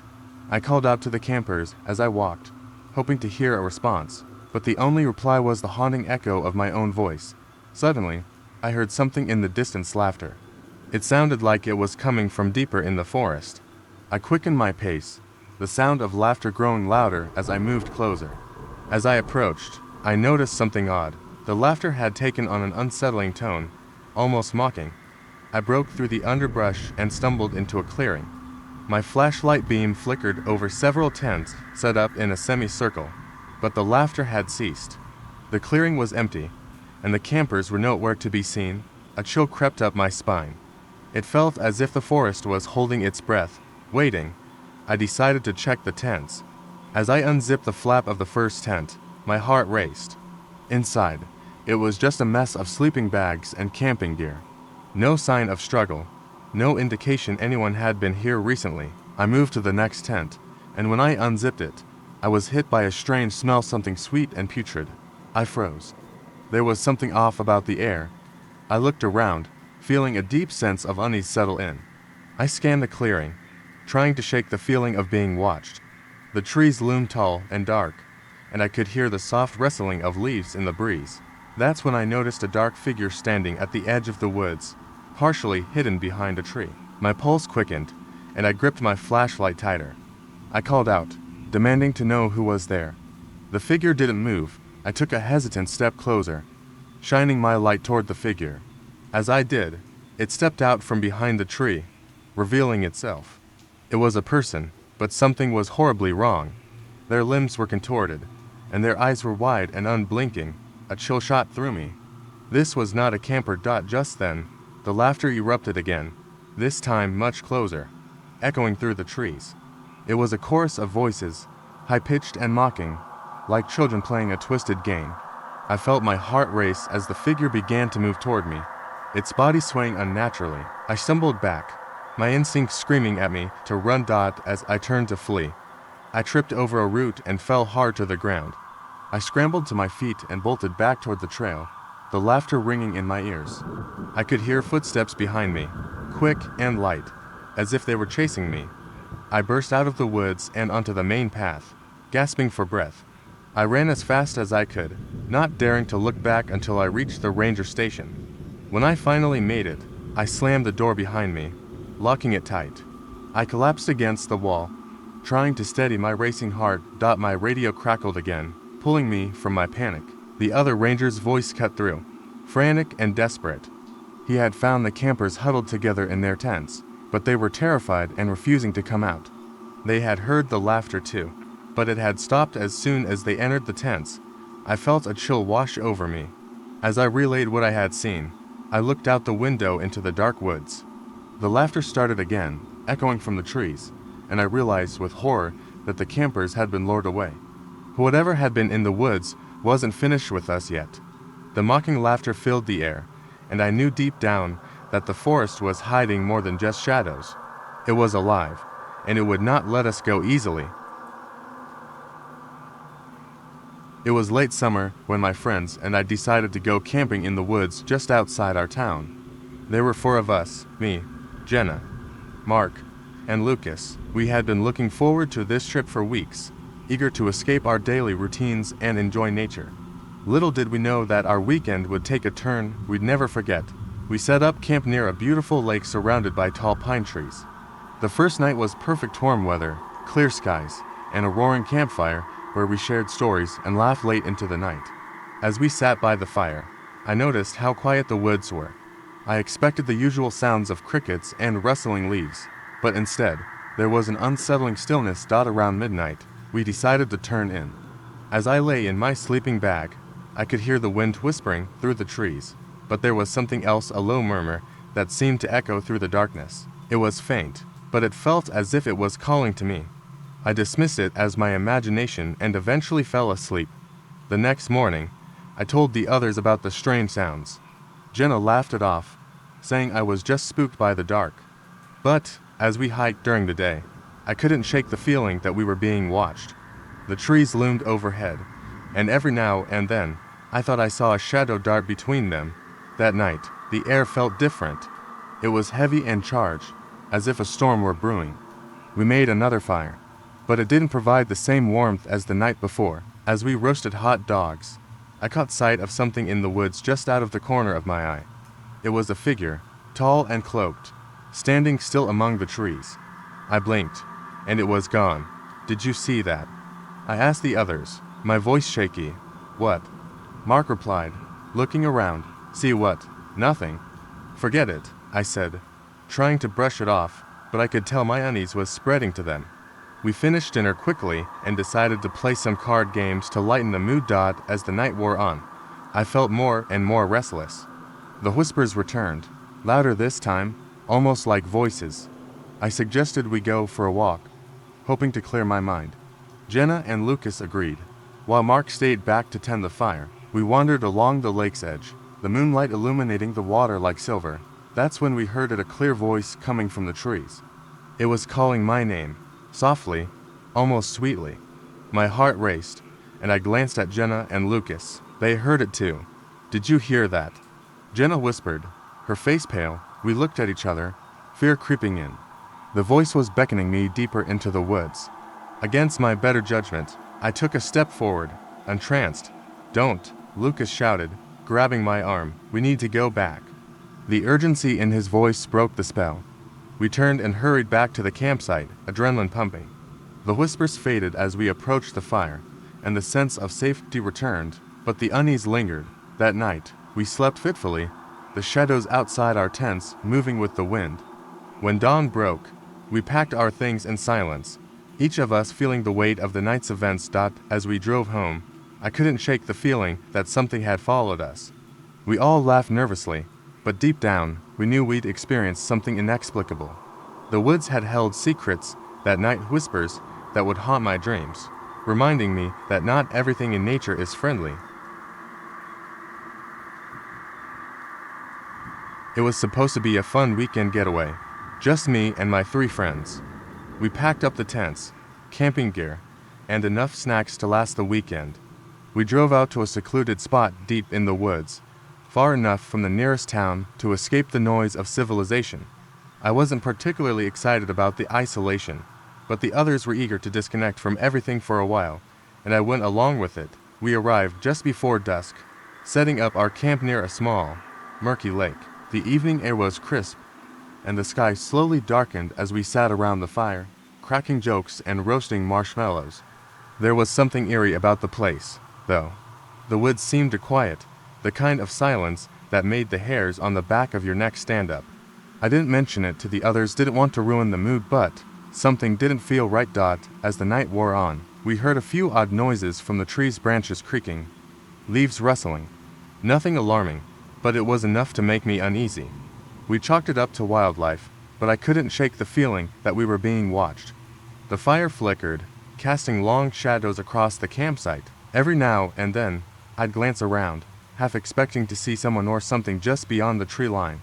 But there was nothing there. Around midnight, we decided to go to bed. My friend Darren and I were sharing a tent, and the other had their own.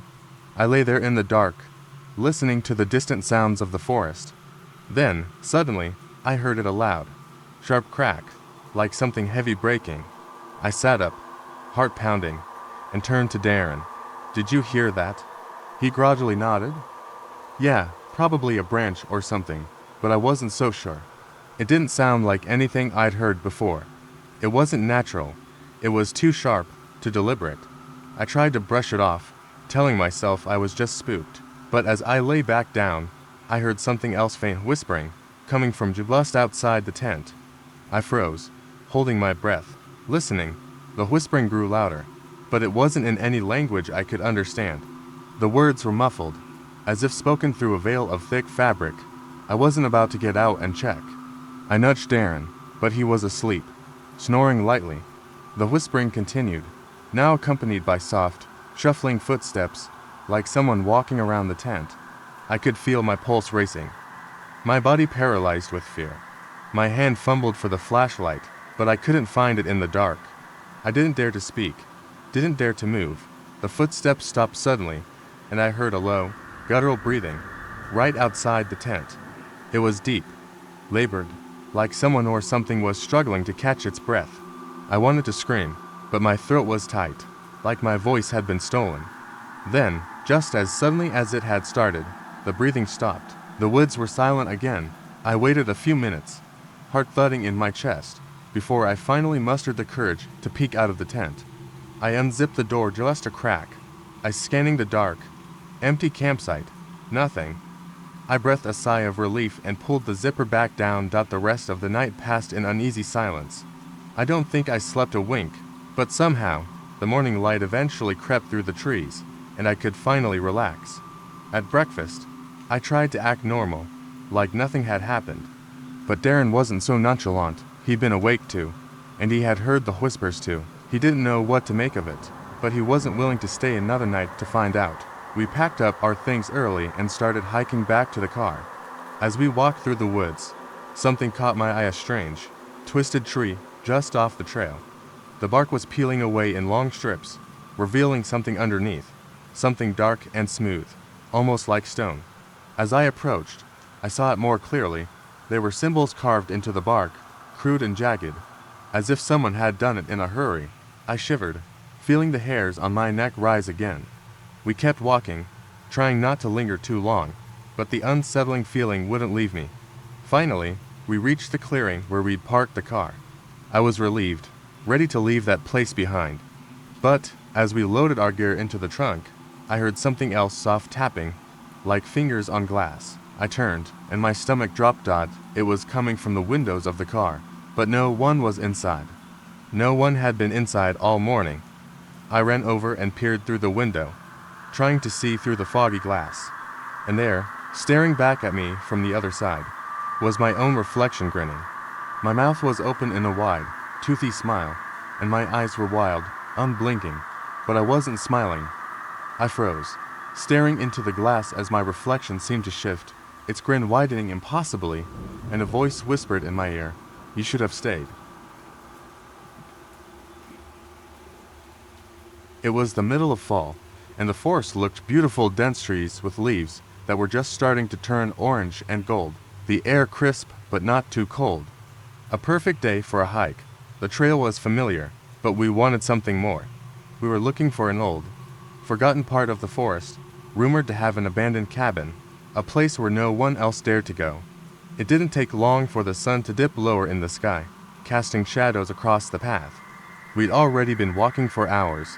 The only sounds were the crunching of leaves beneath our boots and the occasional chirp of a distant bird. There was an odd stillness about the forest, though, like the trees themselves were waiting for something. I didn't know why I noticed it at first, but the further we went, the more unsettled I became. At one point, we took a break near a stream. The others were chatting, but I couldn't focus on their words. I kept looking around, feeling like something was wrong. It wasn't the usual peaceful isolation of the forest. It was as if the woods themselves were holding their breath. That's when I heard it, a sound that didn't fit, something scraping against tree bark. I turned quickly, my eyes darting through the trees. There was nothing there. "Did you hear that?" I asked, my voice almost a whisper. One of my friends nodded, but the others just laughed it off. "Probably a raccoon or something," they said, clearly not concerned. But I couldn't shake the feeling that something was watching us. We continued on, the forest growing denser with every step. The path was growing harder to see, and it was getting darker faster than I had anticipated. The trees seemed to close in around us, and the wind had started to pick up, making everything feel colder than before. It was then that I heard it again, louder this time, a rustling, followed by that same scratching sound, like something or someone dragging something heavy along the ground. I stopped dead in my tracks, heart pounding. "Did anyone else hear that?" I asked, my voice now tight with tension. They all looked around, then shrugged. "It's just an animal," one of them said. But it wasn't just an animal. There was something different about it, the way it seemed to follow us, the odd rhythm of the scratching, like something was walking alongside us, and that just out of sight. It felt deliberate, like we weren't alone. Finally, we came upon a clearing, and there it was, a small, dilapidated cabin, barely standing but unmistakable. We hesitated, the silence around us unnerving. This wasn't the kind of place you just stumble across. It felt wrong, like we had trespassed into a place we weren't meant to be. We decided to explore, carefully pushing the door open. The hinges creaked loudly as the door swung inward, revealing the dark interior. The smell of decay and mildew hit us immediately. The dust on the floor was untouched, and the air was thick with something that made the hairs on the back of my neck stand on end. We were just about to leave when something caught my eye, a small, withered book sitting on a dusty wooden shelf. I picked it up, the cover fragile under my fingers. It had no title, just an odd symbol burned into the front. My curiosity got the better of me, and I opened it. That's when I heard the scratching again, but this time it was louder, closer. The hair on my arm stood on end. I froze, eyes darting around the room. There was no mistaking it now, the scratching was coming from inside the cabin. Everyone was still. They heard it too. Then, the floorboards creaked behind me, and a chill ran down my spine. I turned slowly, shining my flashlight into the corner. A figure stood there, half hidden in the shadows. It wasn't human. Tall, unnaturally thin, its long fingers scraping the walls like claws. I couldn't see its face, but I could feel its eyes on me, cold and predatory. My breath caught in my throat. I opened my mouth to scream, but nothing came out. The others were frozen too, eyes wide with terror. And then, just as quickly as it had appeared, the figure was gone, disappearing into the darkness beyond the cabin. We didn't hesitate after that. We sprinted out of the cabin, not daring to look back. But the forest was different now, quieter, darker. As we made our way back down the trail, I glanced down at the book in my hand. The symbol was now glowing faintly, its lines moving, shifting. I dropped it immediately, watching as it vanished into the leaves. When we finally made it back to the car, we didn't talk much. No one really knew what had happened. The forest felt different, as if it had somehow shifted, changed.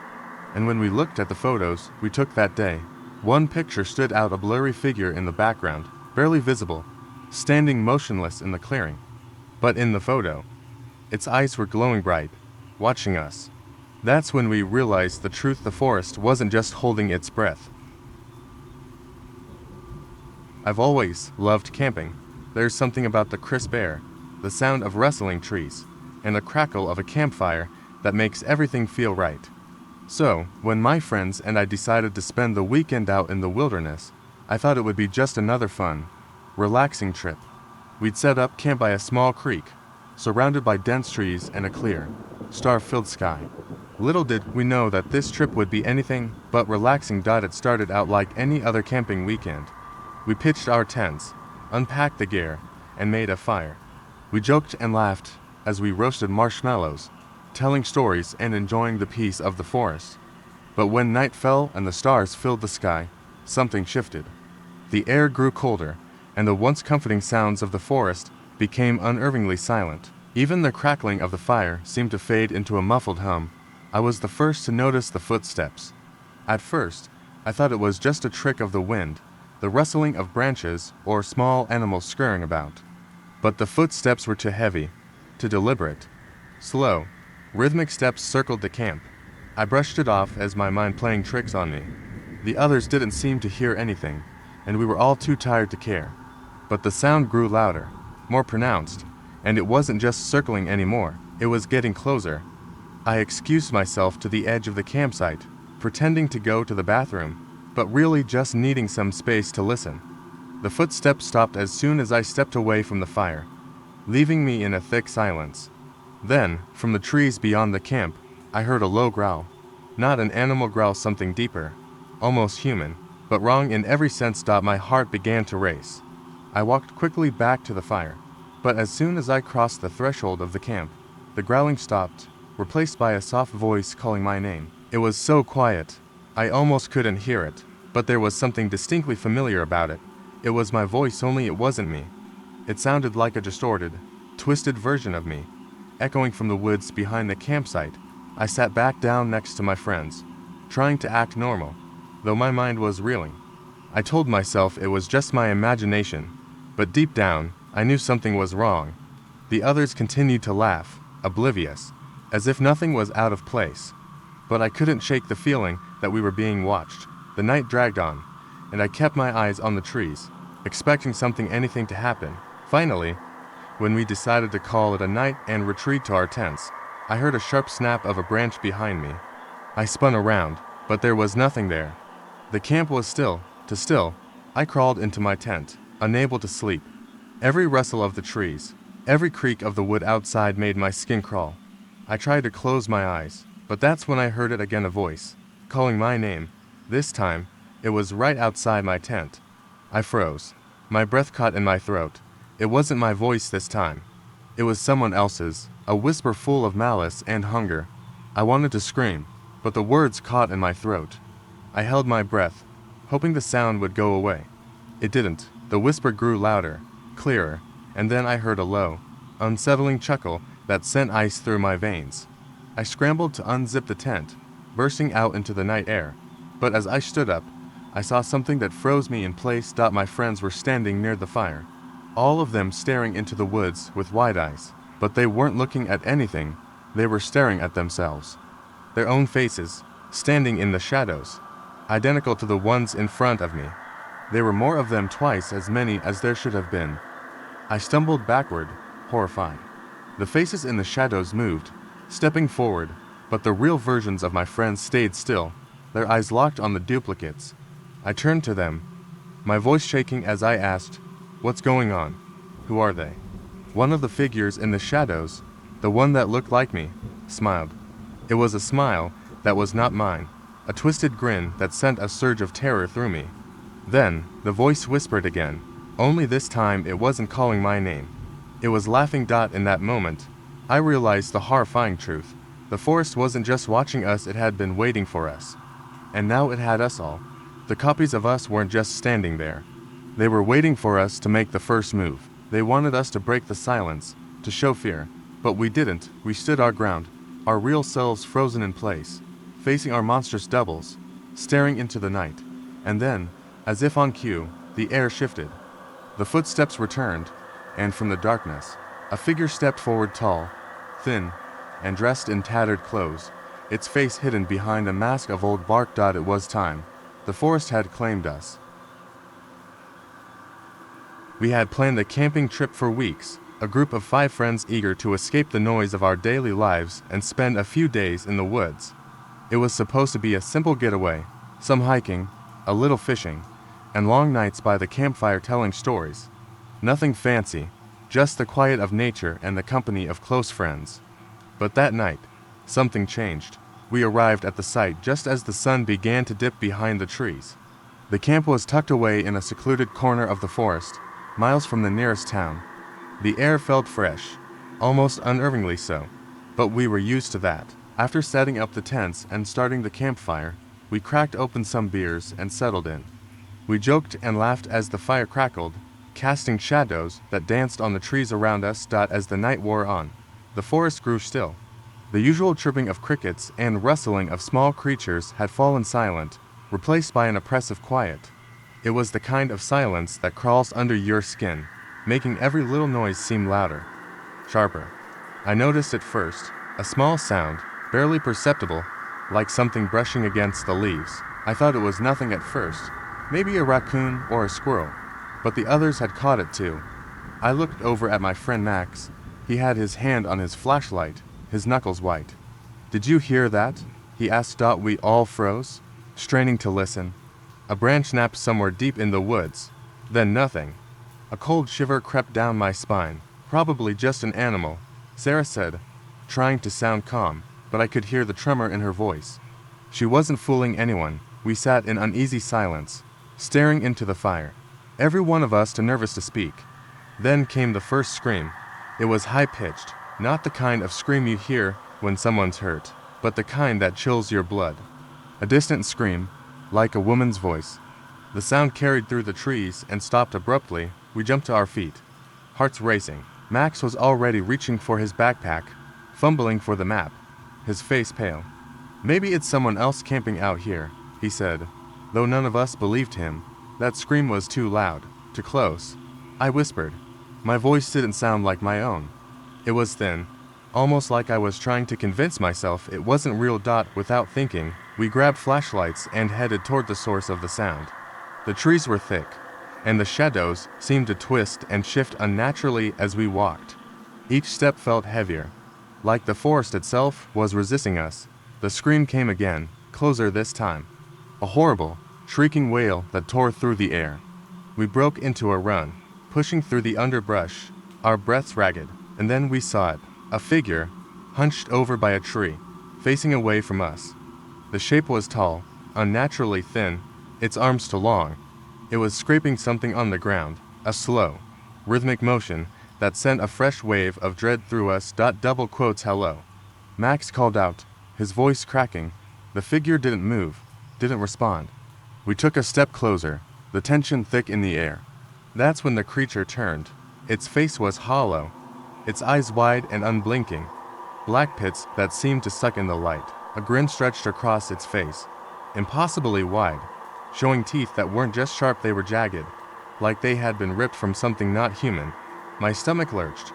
I wanted to run, but my legs wouldn't move. Without warning, the thing opened its mouth and screamed again, this time so close it felt like it was inside my head. The scream was so loud, so pure in its terror, that it sent us stumbling backward. We turned and ran without looking back. The next few minutes were a blur of movement, fear, and adrenaline. We finally reached the camp, all of us panting, shaking, and covered in dirt. We didn't stop to think. We just threw ourselves into the tents, locking everything up as quickly as we could. The fire had burned low, the shadows growing longer and more ominous by the second. We huddled together, our breaths shallow, but the forest was silent again. Not a single sound. It wasn't until hours later, as we sat in our tents trying to recover from the shock, that I noticed something strange. Max had the map in his hands, staring at it with a puzzled look on his face. I leaned over, trying to see what he was looking at. There, on the map, was our campsite, but it was marked with an X, a circle around it, and a single word scrawled next to it. Dead. The air grew even colder. I could feel the blood drain from my face. The map had been in Max's backpack the entire time. We hadn't touched it since we set up camp. It shouldn't have been marked like that. We weren't alone. Not just in the forest. Somewhere, out there, in the trees, there was something else. Something that had been waiting. I'll never forget that night. It wasn't supposed to be anything special, just a simple hike with a couple of friends. We were looking for a secluded spot to camp, a place where we could escape the noise of the city and enjoy some peace. It wasn't even supposed to be an overnight trip, but that night changed everything. We started out in the late afternoon, taking a trail that had been described to us as off the beaten path by some locals. It was supposed to be an easy trek, just a few hours to a nice, quiet clearing by a stream where we could set up camp and spend the evening.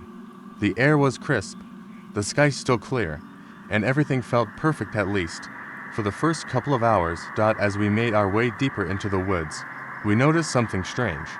There was no sound, no birds, no rustling of small animals, nothing. I assumed it was just the stillness of the forest, but the longer we walked, the more unnerving it became. Even the wind had died down. The silence felt oppressive. It was the kind of silence that made your skin tingle and your senses go on high alert, as though something was watching you. We set up camp around dusk. A small fire crackled in the middle of the clearing, and we sat around it, trying to shake off the growing unease. We didn't talk much, which felt odd for a group of friends who usually couldn't stop chatting. The quiet was heavy. Then, we heard it, a voice. Soft and distant, but unmistakable. Help? It came from somewhere beyond the trees, just barely audible. At first, we thought it was a trick of the wind, but it was too clear, too real. We all froze. I looked around at my friends, trying to gauge their reactions. They were just as unnerved as I was. "Did you hear that?" I asked, my voice barely above a whisper. "Yeah," one of them replied. "What the hell was that?" We all stood up, eyes darting around the campfire, trying to make sense of it. The voice came again, this time louder. "Help me." The words were desperate, frantic, almost pleading. Without thinking, we grabbed our flashlights and started moving toward the source of the sound. I don't know why we didn't stop. It didn't make sense. It was dark, We were in the middle of nowhere, and the voice sounded wrong, almost like it was coming from something not human, but we went anyway. The woods around us grew darker the deeper we went, the trees closing in. The air became thick, the chill biting at our skin. We followed the voice for what felt like an eternity, but it never seemed to get any closer. It was as if we were chasing a ghost, the sound shifting and moving, just out of reach. Then, we found it. A small clearing, barely big enough for all of us to stand in. At the center of it was a pile of rocks, and on top of the rocks was a crude carving, a symbol I didn't recognize, something old and unsettling. The voice stopped. We all stood there, staring at the rocks, unsure of what to do next. The silence felt suffocating. Then, we heard it again. This time, it wasn't from the distance. It was right behind us. "Help me."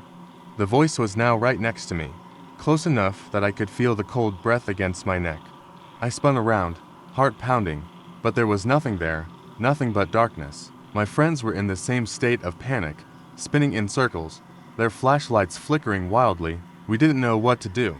Every instinct told us to run, but the path back was already obscured by the shadows. That's when I noticed it, a shadow. A figure, standing just outside the circle of our lights, barely visible but unmistakable. I stepped toward it, my heart racing. The other shouted for me to stop, but I couldn't. I had to know what it was. I took another step forward, and the figure moved. It wasn't a person. It was a shape, a black silhouette. No distinct features, just an outline that seemed to shift with the light. And then, it spoke again, but this time, it wasn't a plea for help. "Leave." The voice was deep and unnatural, reverberating in my chest like a thunderclap.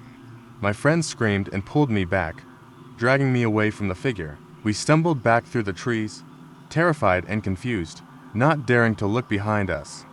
The forest seemed to open up before us, like the path had been waiting. When we made it back to the clearing where we had set up camp, the fire was out. The tents were gone, completely vanished. Everything was still, but not in the same way as before.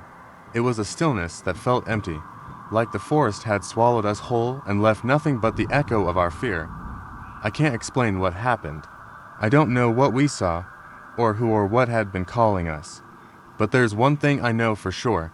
The figure wasn't the thing we were supposed to fear. It wasn't the thing that wanted us to leave. It was the thing that wanted us to stay. It started as a normal evening. I was visiting an old friend who had recently moved into a big, creaky house on the edge of a dense forest. The place had a charm to it, but it also felt far too quiet, the kind of quiet that presses on your chest. My friend had invited a few of us over to help unpack, and by the time the sun sank, we were gathered in the living room surrounded by half-unpacked boxes, laughing and joking over pizza and drinks. The house had its quirks. The floorboards groaned with every step, and the plumbing let out strange, hollow knocks. We brushed it off at first. It was an old house after all, and old houses have personality. That's what my friend kept saying. As the night went on, we decided to explore the house more thoroughly. None of us had seen the attic yet, and in a house this old, the attic felt like a guaranteed treasure trove of weird history. The door to the attic was in the upstairs hallway, hidden behind an old pull-down ladder. The ladder creaked under our weight as we climbed up one by one. The air changed as soon as we stepped into the attic. It was colder, and the smell was heavier, like old wood and mildew. The attic was full of dusty boxes, cobweb-covered furniture, and stacks of yellowed newspapers. It looked like no one had touched the place in decades. We were rummaging through the boxes when we found something odd. It was an old photo album, but the photos inside weren't ordinary. They were black and white and showed a family, but their faces were strangely blurred. It wasn't from age or damage. It looked deliberate, as though someone had smeared their faces out before the pictures were taken. There were captions written in neat handwriting beneath each photo, but the ink had bled and run, making the words unreadable. That was when we heard it. A low, rhythmic tapping coming from somewhere beneath us. At first, we thought it might be pipes again, but the sound was too deliberate. It was slow, steady, like someone knocking lightly on a wooden door. We stopped and stared at each other, unsure of what to do. My friend shrugged it off, saying it was probably just the house settling, but the rest of us weren't convinced. The tapping stopped, But something else caught my attention. In the far corner of the attic, there was a mirror leaning against the wall, its surface grimy and cracked. I don't know why I felt drawn to it, but I stepped closer. As I approached, I noticed something strange. The reflection didn't match what I was seeing. Behind me, I could see my friends standing in the attic, but in the mirror, they weren't moving. They stood frozen, their faces blank and staring directly at me. My stomach dropped, I turned around, and my friends were exactly as they should have been, laughing nervously and trying to decide whether to leave. I looked back at the mirror, and now the reflection was normal. I told myself my mind was playing tricks on me, but I couldn't shake the feeling that something was wrong. We decided to head back downstairs. As we climbed down the ladder, I was the last one to leave the attic. Just as I reached the bottom, I felt a cold hand brush against my ankle. I jumped, nearly falling, and turned to look. There was nothing there. My friends laughed nervously at my reaction, but I could see in their eyes that they were spooked to dot back in the living room. We tried to distract ourselves with more jokes and stories, but the unease lingered. That's when the lights flickered and went out. The room was plunged into darkness. My heart raced as we fumbled for our phones and flashlights. The tapping sound returned, louder this time, and it wasn't coming from the walls or the floor. It was coming from the staircase. The beam of my flashlight caught the stairs, and what I saw made my blood turn to ice. There was a figure standing halfway down, its face pale and featureless, its head tilted unnaturally to one side. It didn't move, didn't react to the light. It just stood there, watching us, or at least I think it was watching. We froze, not daring to breathe. Then, without a sound, the figure turned and walked back up the stairs, disappearing into the shadows. We didn't stay to investigate. We grabbed our things and bolted out of the house, not stopping until we were outside in the safety of the night air. My friend moved out a week later after finding scratches on the attic walls and hearing whispers at night. To this day, I can't explain what we saw. I don't want to. All I know is that when I look in mirrors now, I can't help but wonder if the reflection I'm seeing is really mine. A few friends, a remote location, and no distractions, just the way we wanted it. The cabin was a little older than we expected, but it had character. We arrived just before sunset and spent the evening laughing around the fire pit, exchanging old stories. The atmosphere felt peaceful, but as the sun set, a strange quiet settled in, the kind of silence that feels too heavy. I chalked it up to the isolation, but a creeping sense of unease grew as the night wore on. We retired to our rooms after a while. My room was upstairs at the end of a narrow hallway, and I felt an odd tension the moment I closed the door behind me. The sounds from the house would creaking. The wind outside were expected, but then I started hearing something else, a tapping. Faint at first, like someone knocking softly on the door, followed by a dragging noise. I froze, heart pounding. I was certain it wasn't the wind. I lay still, trying to listen. Another tap. Then something that sounded like fingernails scraping against the door frame. My skin prickled. I had to get up, but I didn't want to. My hand hovered over the door handle, but I couldn't bring myself to open it. I waited, trying to tell myself it was just the house settling. The noise stopped. For a long time, there was nothing, and I convinced myself it was over. But just as I thought I might be able to sleep, there came a voice, soft, almost a whisper. "Let me in," I nearly screamed. The voice sounded too close, like it was coming from just outside my door. It wasn't a prank. I knew that much. I could feel it in my bones. I grabbed my phone, but there was no signal. I sat against the door, every part of me screaming to run. I glanced around the room, searching for something to use as a weapon, but I couldn't bring myself to open the door. Minutes passed, or maybe hours. I don't know. Eventually, the knocking stopped. The voice didn't return. I tried to sleep, but sleep wouldn't come. The next morning, I found my friends already downstairs. They were chatting, completely unaware of the events from the night before.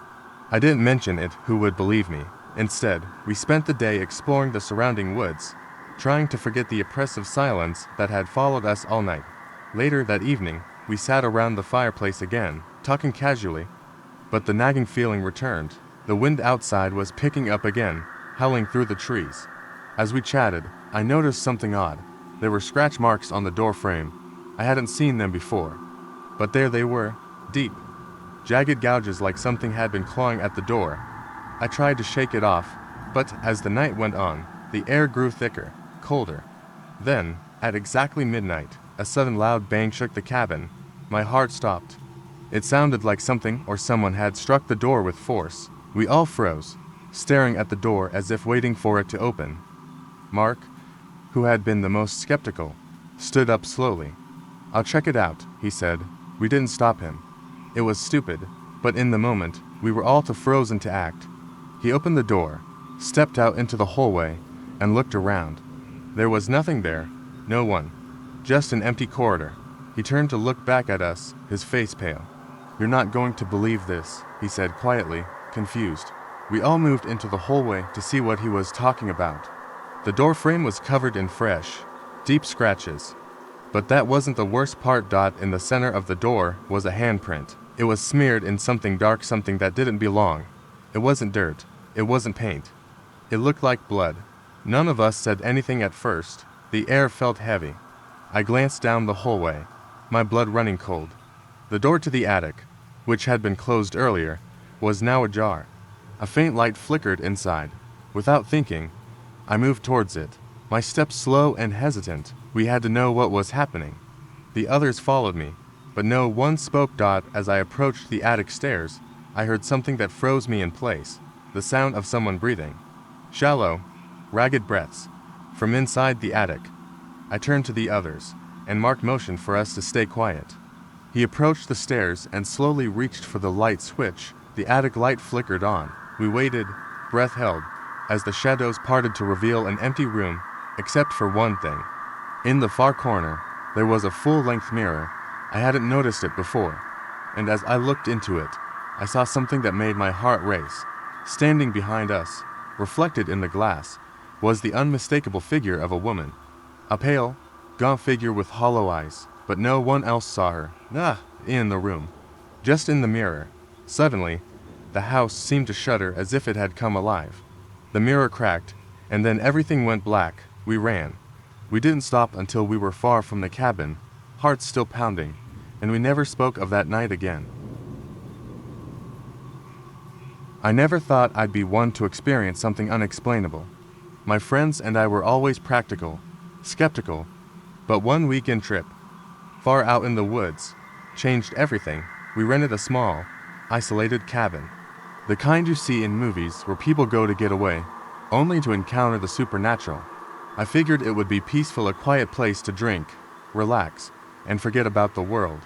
We arrived at sunset, the cabin surrounded by trees, the last rays of the sun casting long shadows across the porch.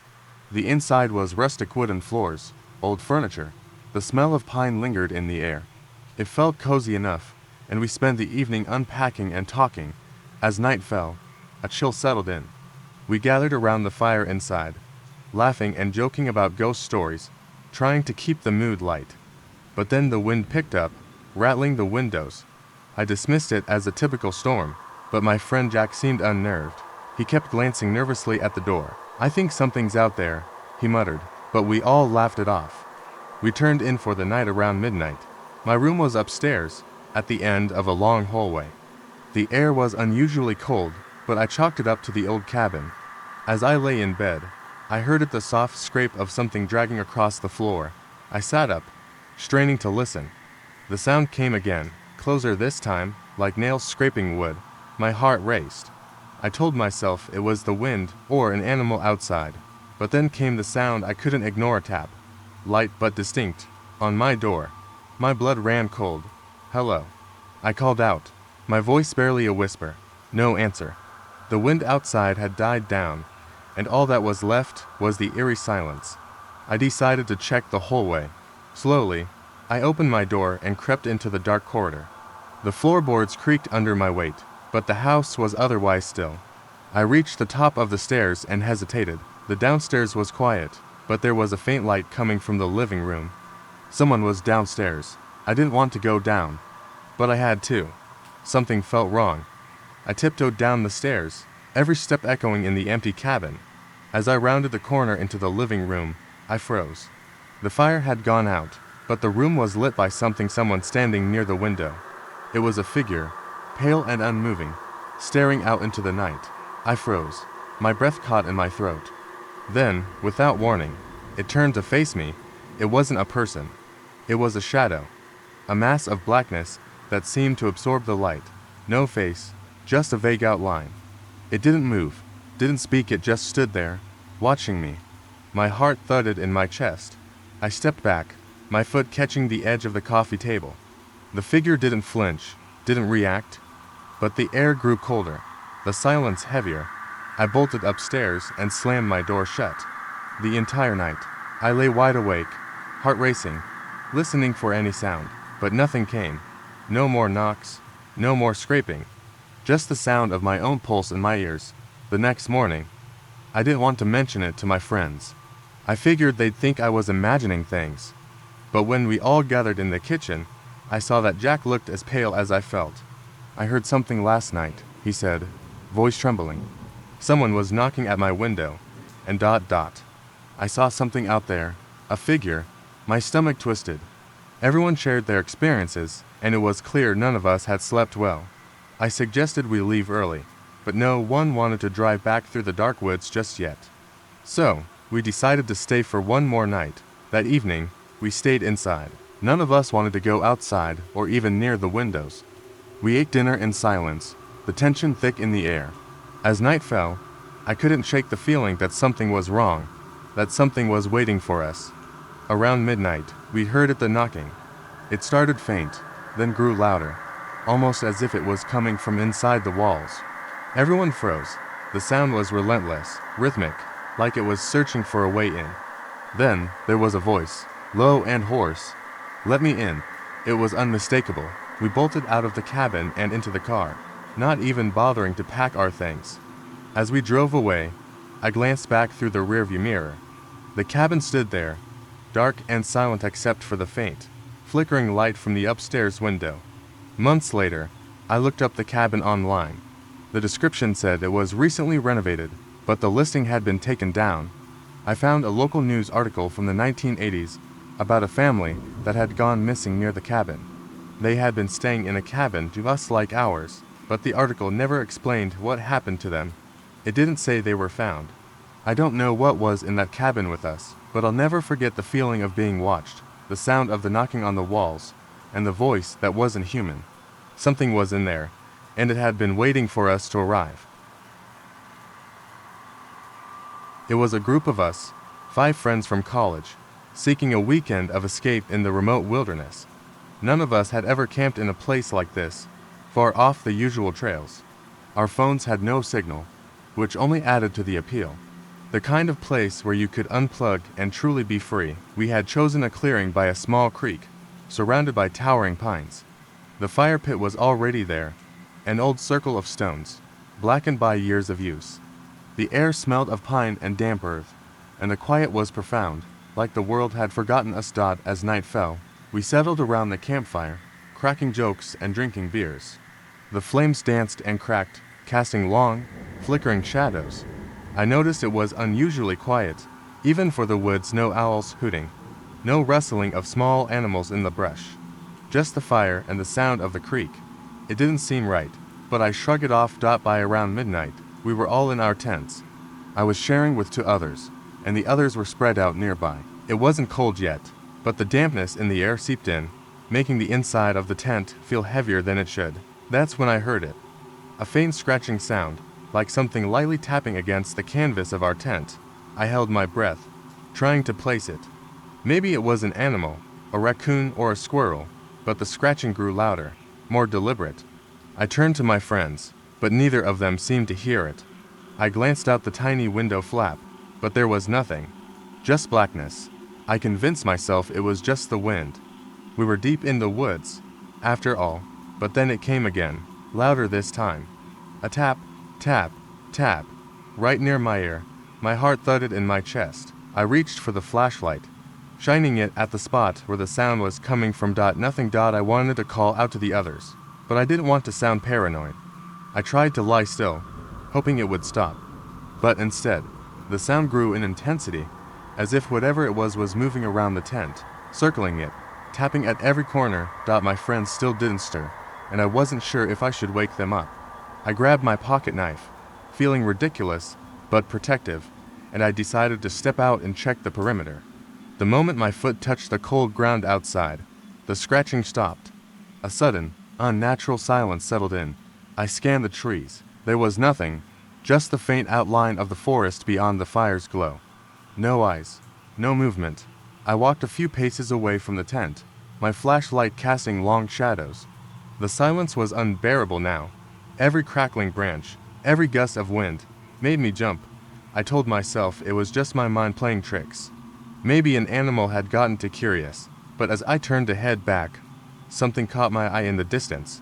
Near the edge of the clearing, half hidden by the trees, was a figure. It was too far to make out clearly, but it stood still, staring in our direction. I froze. Then, just as quickly as it had appeared, it was gone. I didn't wait. I rushed back to the tent, my heart racing. I woke my friends, and they looked at me with confusion, asking what was wrong. I tried to explain, but they dismissed it, laughing it off as an overactive imagination. Maybe it was just another camper passing through, but I knew what I had seen. I couldn't shake the feeling that we weren't alone. Something was out there. We sat around the fire for a while, talking about the strange feeling in the air, but eventually, we settled back into the tents. The sound of the creek, the rustling of leaves, everything felt wrong now. I didn't sleep much, half expecting that scratching to return, half hoping it wouldn't. Then, at 3 a.m., I woke to the sound of something far worse than scratching. It was a voice, whispering my name. I jerked upright, heart pounding. The voice was soft but clear, coming from the far side of the camp. I looked at my friends, but they were still asleep, breathing steadily. The beam landed on something that made my blood run cold. A figure standing in the firelight, dressed in rags, with eyes wide open and unblinking, staring straight at me. But the most chilling part was that the figure was holding a flashlight. My flashlight. I turned back to the camp. My friends were still asleep. I don't know how I got back to the tent, but somehow, I managed to crawl in and zip it shut. My hands shook as I held the flashlight, my mind racing. That thing, whoever it was, had been watching us, mimicking me. We packed up and left at first light. As we drove away, I glanced back at the clearing, now bathed in the early morning light. I didn't see anyone, but I'll never forget the sound of my voice, whispering from the woods. It started out as a routine patrol. I was assigned the northern section of the park, which is mostly dense forest and rugged terrain. The kind of place where hikers rarely go and where silence is thick, almost suffocating. My truck was parked at the edge of the woods, and I started my hike around dusk. I remember the temperature dropping quickly, the sun disappearing behind the trees as the shadows stretched long and dark. I hadn't been walking for long when I noticed something unusual. A set of tracks, fresh ones leading off the main trail. They weren't animal tracks, too big, too heavy. They were human footprints, but they looked odd, as if they'd been made in a hurry, with uneven strides and dragging steps. I didn't think much of it at first, assuming it was someone who'd gotten lost or maybe had too much to drink. I radioed it into my colleagues, just to be safe, then followed the tracks deeper into the woods. As I moved further from the trail, the air grew colder. The forest seemed to close in on me, the trees standing too close together, like watching eyes. I pulled my flashlight from my belt and shone it along the path ahead. That's when I saw it, a figure, standing motionless between two trees. It was tall, unnaturally tall. At first, I thought it was just a trick of the light, but as I got closer, I realized it wasn't a trick at all. The figure stood with its back to me, facing the dark, unmoving. Its clothes were tattered, its hair long and matted. I called out, trying to make my presence known, but the figure didn't respond. I took another step closer, my heart pounding in my chest. Something about it felt wrong, like I wasn't supposed to be there. My instinct screamed at me to turn back, but before I could move, it turned slowly, deliberately. Its face was hollow, like a mask, but its eyes, those eyes were dark, endless pits, and they locked onto mine. A cold wave of dread washed over me, and for a split second, I felt paralyzed, unable to look away. Then, without warning, it raised a hand, pointing toward the depths of the forest. I couldn't breathe. I couldn't move. I felt the urge to run, to flee back to my truck, but I couldn't tear my eyes away from that figure. It stood perfectly still, not even blinking, as if waiting for something, or someone. The air felt thick with an oppressive force, and my thoughts were racing. What was I looking at? Some kind of lost soul. A trick of the light, but it didn't feel like any of that. It felt like something ancient, something that wasn't supposed to be here. Suddenly, the silence was broken, a snap of a branch, and then another, the sound of something or someone moving just beyond the trees, in the direction the figure had pointed. My blood ran cold. I snapped out of my stupor and started running. I bolted down the path, my heart pounding in my ears.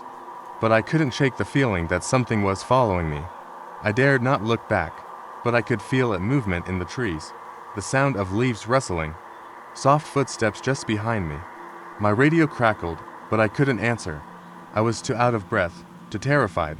I ran faster, stumbling over roots and rocks, my flashlight bouncing wildly in my hand, just as I thought I might escape. I reached the point where the trail split, and in that moment, everything seemed to stop. The footsteps behind me were gone. I could hear nothing. Nothing but the sound of my own frantic breathing. I turned around cautiously, the hairs on the back of my neck standing on end. But I was alone. There was no one there. The woods were still, confused and shaken. I radioed in again, telling my colleagues about the figure, about the tracks, about what I'd seen. They assured me they'd send someone to check, but I couldn't shake the feeling that I was being watched. I stayed put for a while, unwilling to go further, when something on the ground caught my eye. Another set of footprints, but this time, they were fresh. They were mine. I looked back up at the split in the trail, the tracks I had been following. They weren't mine. The only set of prints in the forest that day, those dragging, uneven steps, had led me in a circle. I'd never left the spot. The figure had never moved. I had been walking in circles the entire time. We had been planning this camping trip for months. There were 5 of us, me, my brother, and 3 close friends. The weather was perfect, the kind of crisp, cool air that made you feel alive. We were excited, naive even, about what awaited us deep in the woods. There were no trails, no paths, just an untouched part of the forest, the kind of place that seemed to exist outside time. We set up our tents, started a fire, and spent the evening sharing stories, laughing, and watching the sky darken. The forest was alive with sounds, the rustling of leaves, distant owl calls, and the occasional snap of twigs under the weight of unseen creatures. At first, it was all part of the adventure, but as the night deepened, a strange unease began to settle over us. We joked about it, but something in the air felt different. There was a presence, something just beyond the firelight. Around midnight, we heard it, a soft scratching noise, just outside the perimeter of the fire. It wasn't an animal, at least not any animal we knew. The sound was rhythmic, deliberate. One of us joked that it was a bear or a raccoon, but even as we laughed, the scratching continued. And then, it stopped. Silence. We all exchanged uneasy glances. Our laughter died in our throats as the air grew heavier. Another sound. This time, it was a low thud, like something large had fallen nearby. It was followed by an eerie, unnatural silence. Our eyes darted toward the edge of the firelight, the trees just beyond the reach of our flame. The night felt too still. I stood up, wanting to reassure everyone. "I'll check it out," I said, trying to sound confident, though my heart was hammering. The others hesitated, but none of them wanted to be the ones to sit alone by the fire. They followed me as I grabbed a flashlight and stepped beyond the circle of warmth. The beam cut through the darkness, illuminating nothing but trees and underbrush. "It's nothing," I muttered, more to myself than to anyone else, but something gnawed at me. I scanned the area, moving the flashlight back and forth, when I noticed something strange. A few feet away, just under a tree, a pile of leaves had been disturbed. But the odd thing wasn't the pile, it was the shape beneath it. It looked wrong. The pile wasn't natural, it was too neat, too perfect, almost like a body. I froze.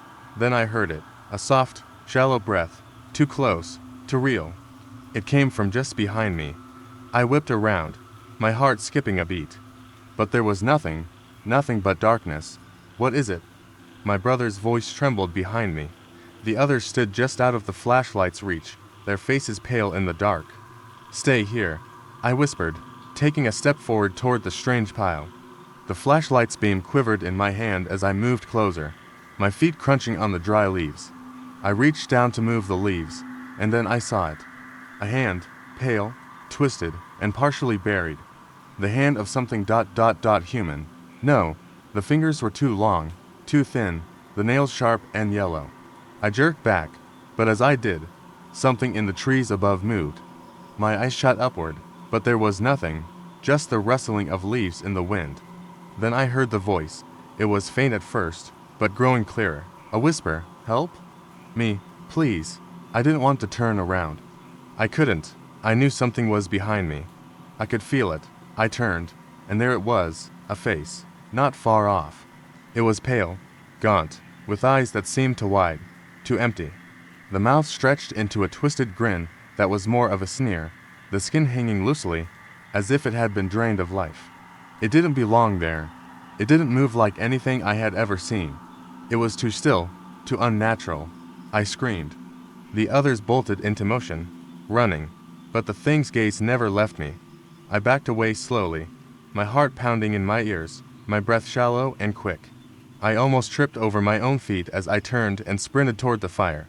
But the thing it followed us. We made it back to the fire pit, gasping for breath, the flames casting frantic shadows in every direction. But, as we huddled there, the scratching started again. This time, it was closer. The leaves on the ground shifted. Slowly, almost casually, the thing stepped out from the shadows, its feet barely touching the earth. And then, just as suddenly, it stopped. We all stared at it, waiting for the next move, but it didn't make another sound. That's when the real horror struck. We realized it wasn't alone. Out of the corner of my eye, I saw another figure, crouched low to the ground, stepping into view. Then another, and another, all of them pale, gaunt, their eyes wide and empty. They didn't move, they just stood there in the darkness, staring at us. It wasn't just one thing, there were dozens of them. And then, just as quickly, they were gone. No movement, no sound. Only the rustling of leaves in the distance.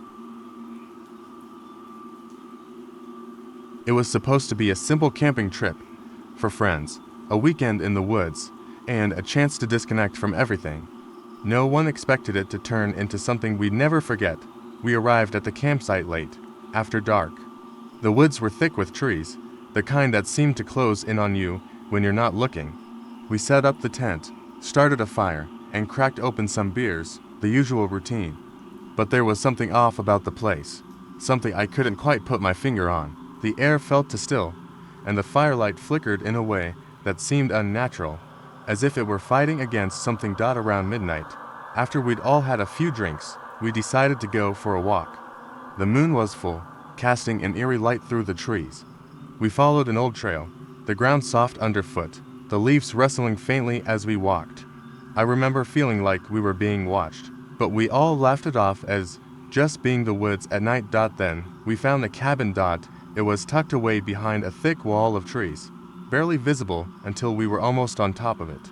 A dilapidated structure, windows boarded up, the door hanging off its hinges. We approached cautiously, but curiosity got the better of us, and we stepped inside. The air was stale, heavy with the smell of rot. The floor creaked under our feet as we explored the dark interior. At first, it seemed abandoned. There was nothing but dust, broken furniture, and old papers scattered about. But then we found something strange, a small, hand-drawn map, tucked inside an old leather journal. It was crude, but it showed the area around the campsite, with a marked path leading into the woods. The map ended at a spot labeled the Hollow. We joked about it, but I couldn't shake the feeling that something wasn't right. I wanted to leave, but the others were already getting comfortable, snapping pictures, making jokes about the creepy cabin. Then, we heard it, a sound, a faint rustling, followed by what seemed like a soft whisper. We froze. The air grew colder, and the forest around us felt suddenly alive, as if it was closing in. Someone, Katie, I think, grabbed my arm and whispered in my ear, "Did you hear that?" It wasn't the wind. The rustling wasn't leaves or branches. It was coming from outside, from the woods. We gathered up our things quickly and rushed back to the campsite. But when we got there, something was wrong. The fire had gone out, and the tent was missing, completely gone. The ground where it had been set up was now bare, and the logs from the fire had been scattered around the campsite. Panic set in. We called out, but there was no answer. We looked around the area, but it felt like the forest had swallowed everything up. The trees seemed to press in on us as the wind started to pick up, howling through the branches like a warning. Just when we thought we were losing our minds, a figure emerged from the darkness. It was a man, tall and gaunt, with wild hair and clothes that were torn as though he'd been living out there for years. His eyes were wide, unblinking, as he walked toward us. His mouth opened, but instead of speaking, he let out a low, guttural sound like something trying to escape, but unable to. We backed away slowly, terrified, unsure whether we should run or stay. But then he stopped, his eyes locking with mine, and he raised a hand, pointing toward the trees. His voice, when it finally came, was soft but chilling. "Don't go that way," he said, his voice trembling with urgency. "The hollow. It calls to you." Before we could react, he turned and disappeared into the woods, leaving us standing there in stunned silence. We didn't need to be told twice. We left the campsite immediately, walking as fast as we could in the direction we knew would lead us back to the car. We didn't stop to look back, but I could swear I heard whispers following us through the trees, like they were closing in, urging us to turn around.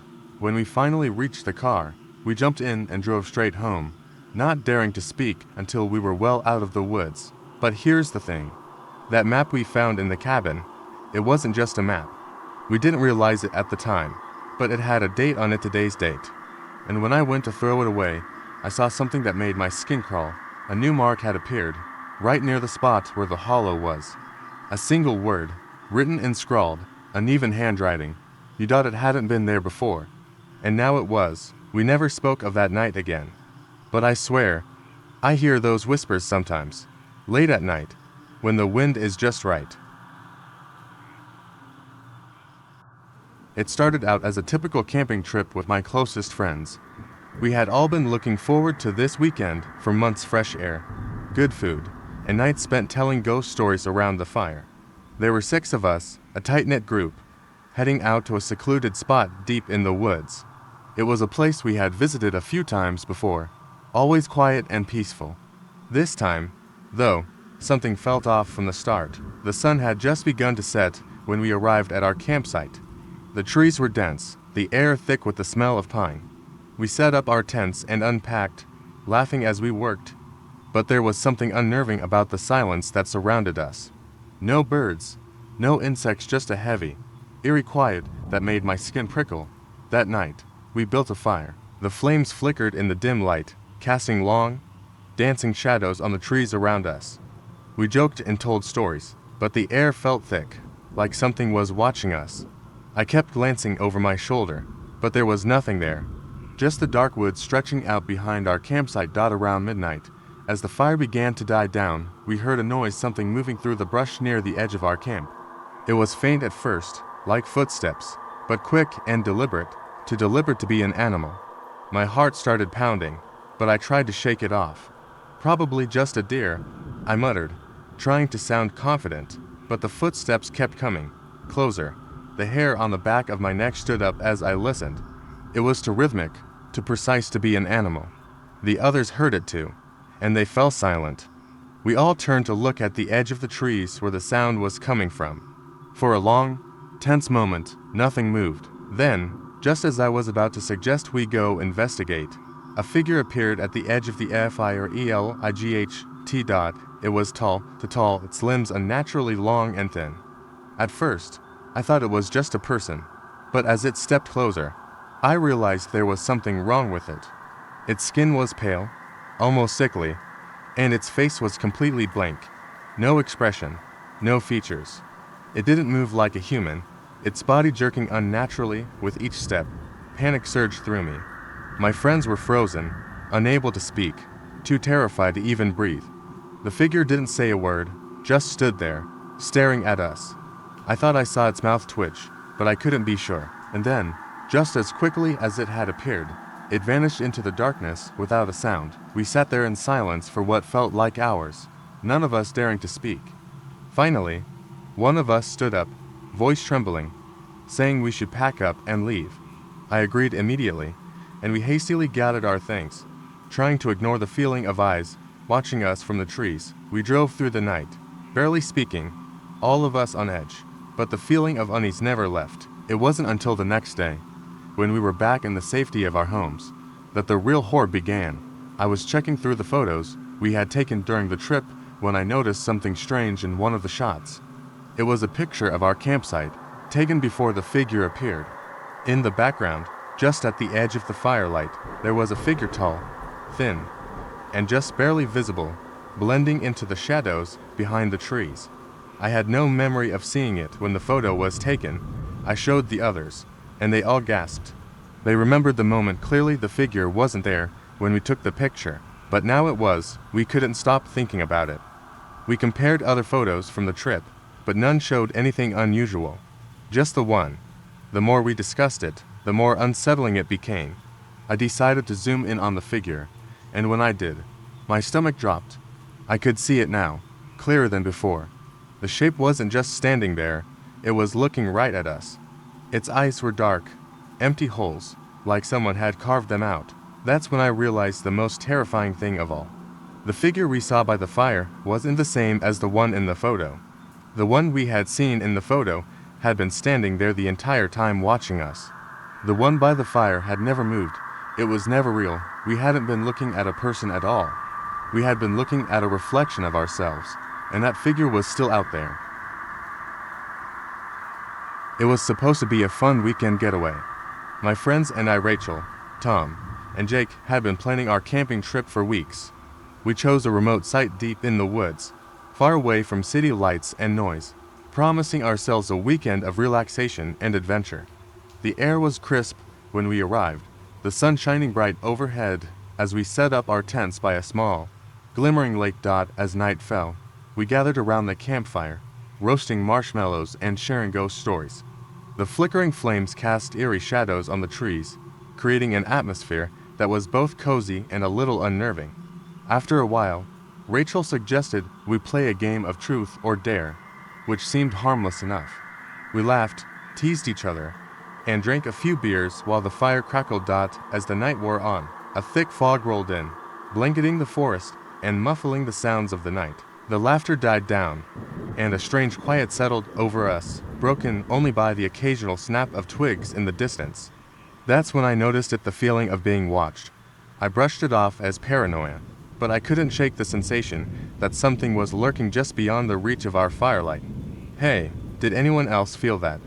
I asked, trying to lighten the mood. Jake laughed, but there was a nervous edge to it. Feel what? He said. The thrill of camping.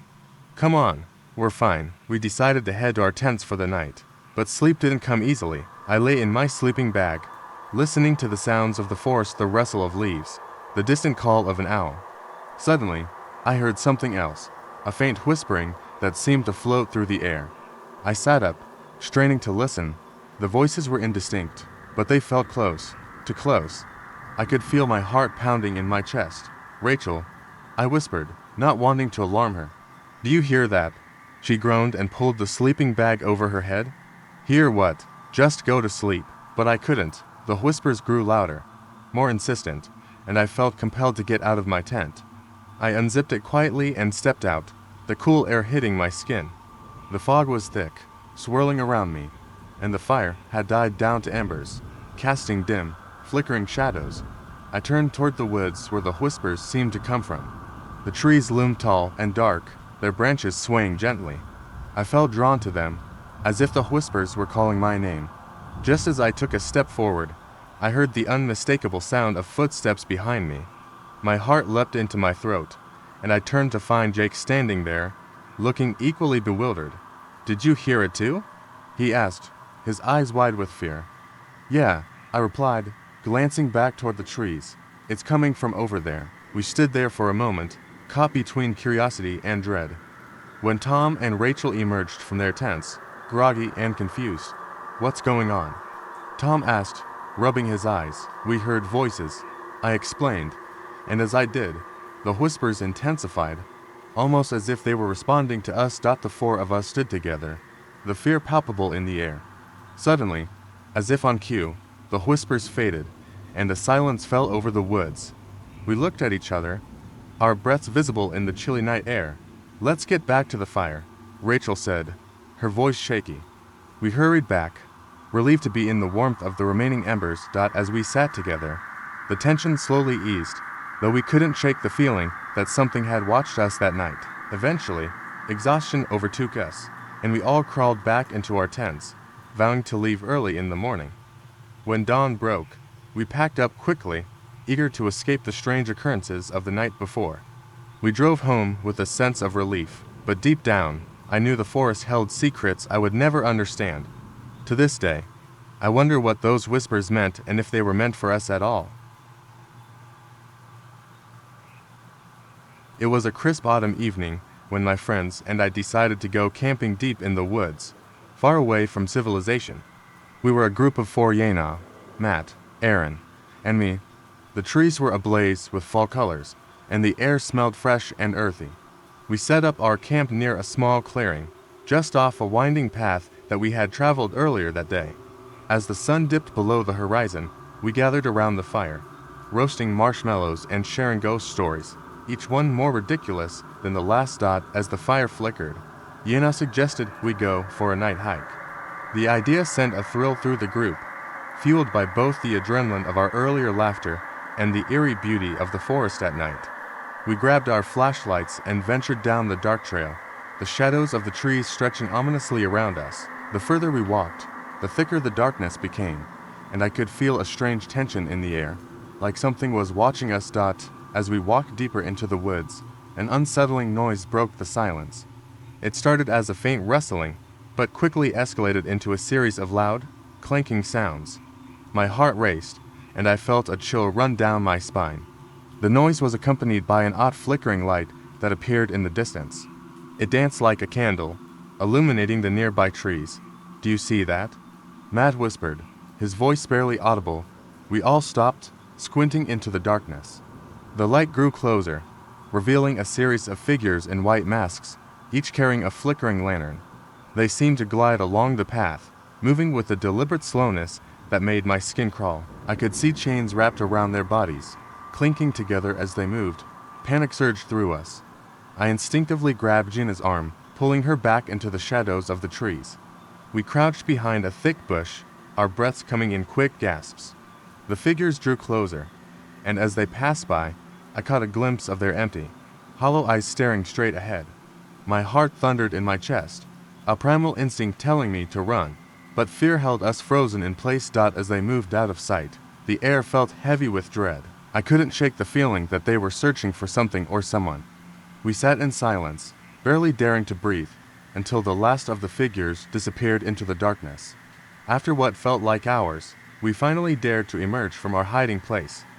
Hearts pounding with terror, we decided it was best to return to our camp and pack up.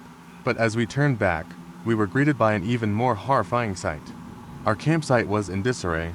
Tents were ripped open, gear scattered across the ground, and the fire we had built was extinguished, save for a few dying embers. What happened? Aaron stammered, his face pale. But the worst part was what we found etched into the dirt where our fire had been. In crude letters, it read, "We know you're here." My stomach dropped, and I felt a surge of nausea. This wasn't just a prank, it was something far more sinister. Without waiting to grab our belongings, we sprinted back to the car, adrenaline driving us forward. I could hear the distant sounds of chains rattling again, echoing through the trees. Every second felt like an eternity as we stumbled toward our vehicle, fear urging us to move faster. I fumbled with the keys, my hands shaking as I finally managed to unlock the doors. We piled in, and I slammed the door shut, heart racing. Just as I turned the key in the ignition, a deafening bang echoed outside, as if something had slammed against the car. We screamed, instinctively ducking down as I gunned the engine and tore down the dirt path, leaving the horrors of the woods behind. As we drove further away, I glanced in the rearview mirror. To my horror, I saw the figures standing at the edge of the forest, their lanterns flickering in the darkness, watching us leave. We never spoke of that night again, but even now, I can still hear the distant clank of chains and feel the weight of those hollow eyes fixed upon me. What still haunts me, the realization that they were waiting, not just for us, but for someone else. Someone who had been there before us, and perhaps would be there again. The summer sun dipped low as we arrived at the campsite, a remote stretch of forest far from the buzz of civilization. I had always found solace in the woods, but something felt different this time. It was just me, Jenna, and Marcus' friends who were eager for a weekend of adventure, away from the constant hum of daily life. We set up our tents as the air cooled, and laughter filled the clearing as we roasted marshmallows by the fire. As darkness enveloped the forest, Jenna suggested we take a night hike. The idea sparked excitement, but I felt a twinge of hesitation. Still, the thrill of exploring the woods at night won out, and soon we were wandering deeper into the trees, flashlights cutting through the blackness. The forest was alive with sounds: crickets chirping, leaves rustling, the occasional hoot of an owl. It wasn't long before we stumbled upon an old, abandoned cabin nestled among the trees. The wood was weathered and gray, and the windows were boarded up. Intrigued, we approached cautiously. Marcus, ever the brave one, nudged the door, and to our surprise, it creaked open. A wave of unease washed over me, but my curiosity urged me forward. Inside, the air was thick with dust and the smell of decay. The floor creaked beneath our feet, and I felt a chill run down my spine. Jenna shone her flashlight around the room, illuminating faded photographs on the walls, images of families smiling, their eyes hauntingly empty. A sense of dread settled over me. I wanted to leave, but I stayed, captivated by the strange energy that enveloped the cabin. We explored for a while, but as the shadows grew longer, we decided to head back to camp. That's when we heard it. A low, guttural growl echoed from deep in the woods. I froze, the sound crawling under my skin. It wasn't an animal, it was something else. Something menacing. We hurried back to the campsite, the fire crackling warmly as we huddled close. The growling had stopped, but the feeling of being watched lingered. I exchanged glances with Jenna and Marcus, silently acknowledging the unease that hung in the air. As the night wore on, I found it harder to shake the feeling of dread. I suggested we play a game to distract ourselves. We ended up telling ghost stories, our voices hushed as the tales grew darker. At one point, Marcus shared a legend he'd heard about a creature that roamed these woods, a spirit that took the form of a lost traveler, luring people into the forest never to return. Just as he finished, a loud crash echoed from the woods. My heart raced as we all jumped, flashlights flickering nervously in the direction of the sound. We strained to see, but the darkness swallowed everything. Then, suddenly, a figure emerged, illuminated briefly by our lights. It was a man, disheveled and wild-eyed, wearing tattered clothes. He stood at the edge of the clearing, staring at us with an unsettling intensity. His voice trembled as he spoke. "Help me, they're coming for me." We were frozen, the air thick with tension. I looked at Jenna and Marcus, both pale and wide-eyed. The man took a step closer, and in that moment, something shifted in the shadows behind him. More figures appeared, all with the same hollow eyes and tattered clothes. They emerged like wraiths from the darkness, their bodies flickering in and out of the light. Panic surged through me, and without thinking, we scrambled for the safety of the trees, hearts pounding in our chests. We ducked behind a large oak, breathless and terrified, as the figures advanced, their murmurs echoing through the night. I could feel the weight of their gaze, chilling and predatory. Then, just as we thought it couldn't get any worse, I heard a voice whispering my name from the depths of the woods. It sounded just like Jenna. My stomach dropped. The growls returned, closer now, mingling with the whispers. Realizing we were being lured into the forest, I grabbed Jenna's arm and pulled her back. "We have to go," I shouted. We ran blindly, adrenaline fueling our escape, not stopping until we burst into the clearing where our campfire flickered in the darkness. We made it back to the tents, shaking and terrified, convinced we'd escaped whatever haunted those woods. As dawn broke, we packed our belongings in silence, the shadows of the night still looming large in our minds. Just before we left, I glanced back at the cabin. Its presence felt like a dark secret. There was a flash of movement in one of the windows, a face peering out, grinning wide. I blinked, and it was gone. We jumped into the car and drove away, vowing never to return, but the memories of that night would haunt us forever. Little did we know, we weren't the first to escape those woods, and we certainly wouldn't be the last. Camping in the deep woods had always been my escape, a chance to disconnect from the chaos of life. I often went with a group of friends, but this time, I found myself alone. The plan was simple: set up camp, enjoy the quiet of nature, and maybe indulge in a little stargazing. Little did I know how the night would unfold. I arrived at the campsite just before sunset, a perfect spot nestled between tall pines and a clear, babbling brook. The air was crisp, and a gentle breeze rustled the leaves, almost as if nature was welcoming me. I set up my tent, started a small fire, and prepared some snacks as the sky shifted from orange to deep indigo. As darkness settled in, the forest transformed. The sounds of the day faded, replaced by the soft rustling of leaves and the occasional hoot of an owl. I pulled out my phone to check for service, but there was nothing, just a blank screen. I chuckled at my lack of foresight. No calls, no texts, just me and the wilderness. After a few hours of sitting by the fire, I decided to take a walk. I wandered along the edge of the brook, the water shimmering under the moonlight. Everything felt peaceful until I heard it. A faint, rhythmic tapping sound echoed through the trees.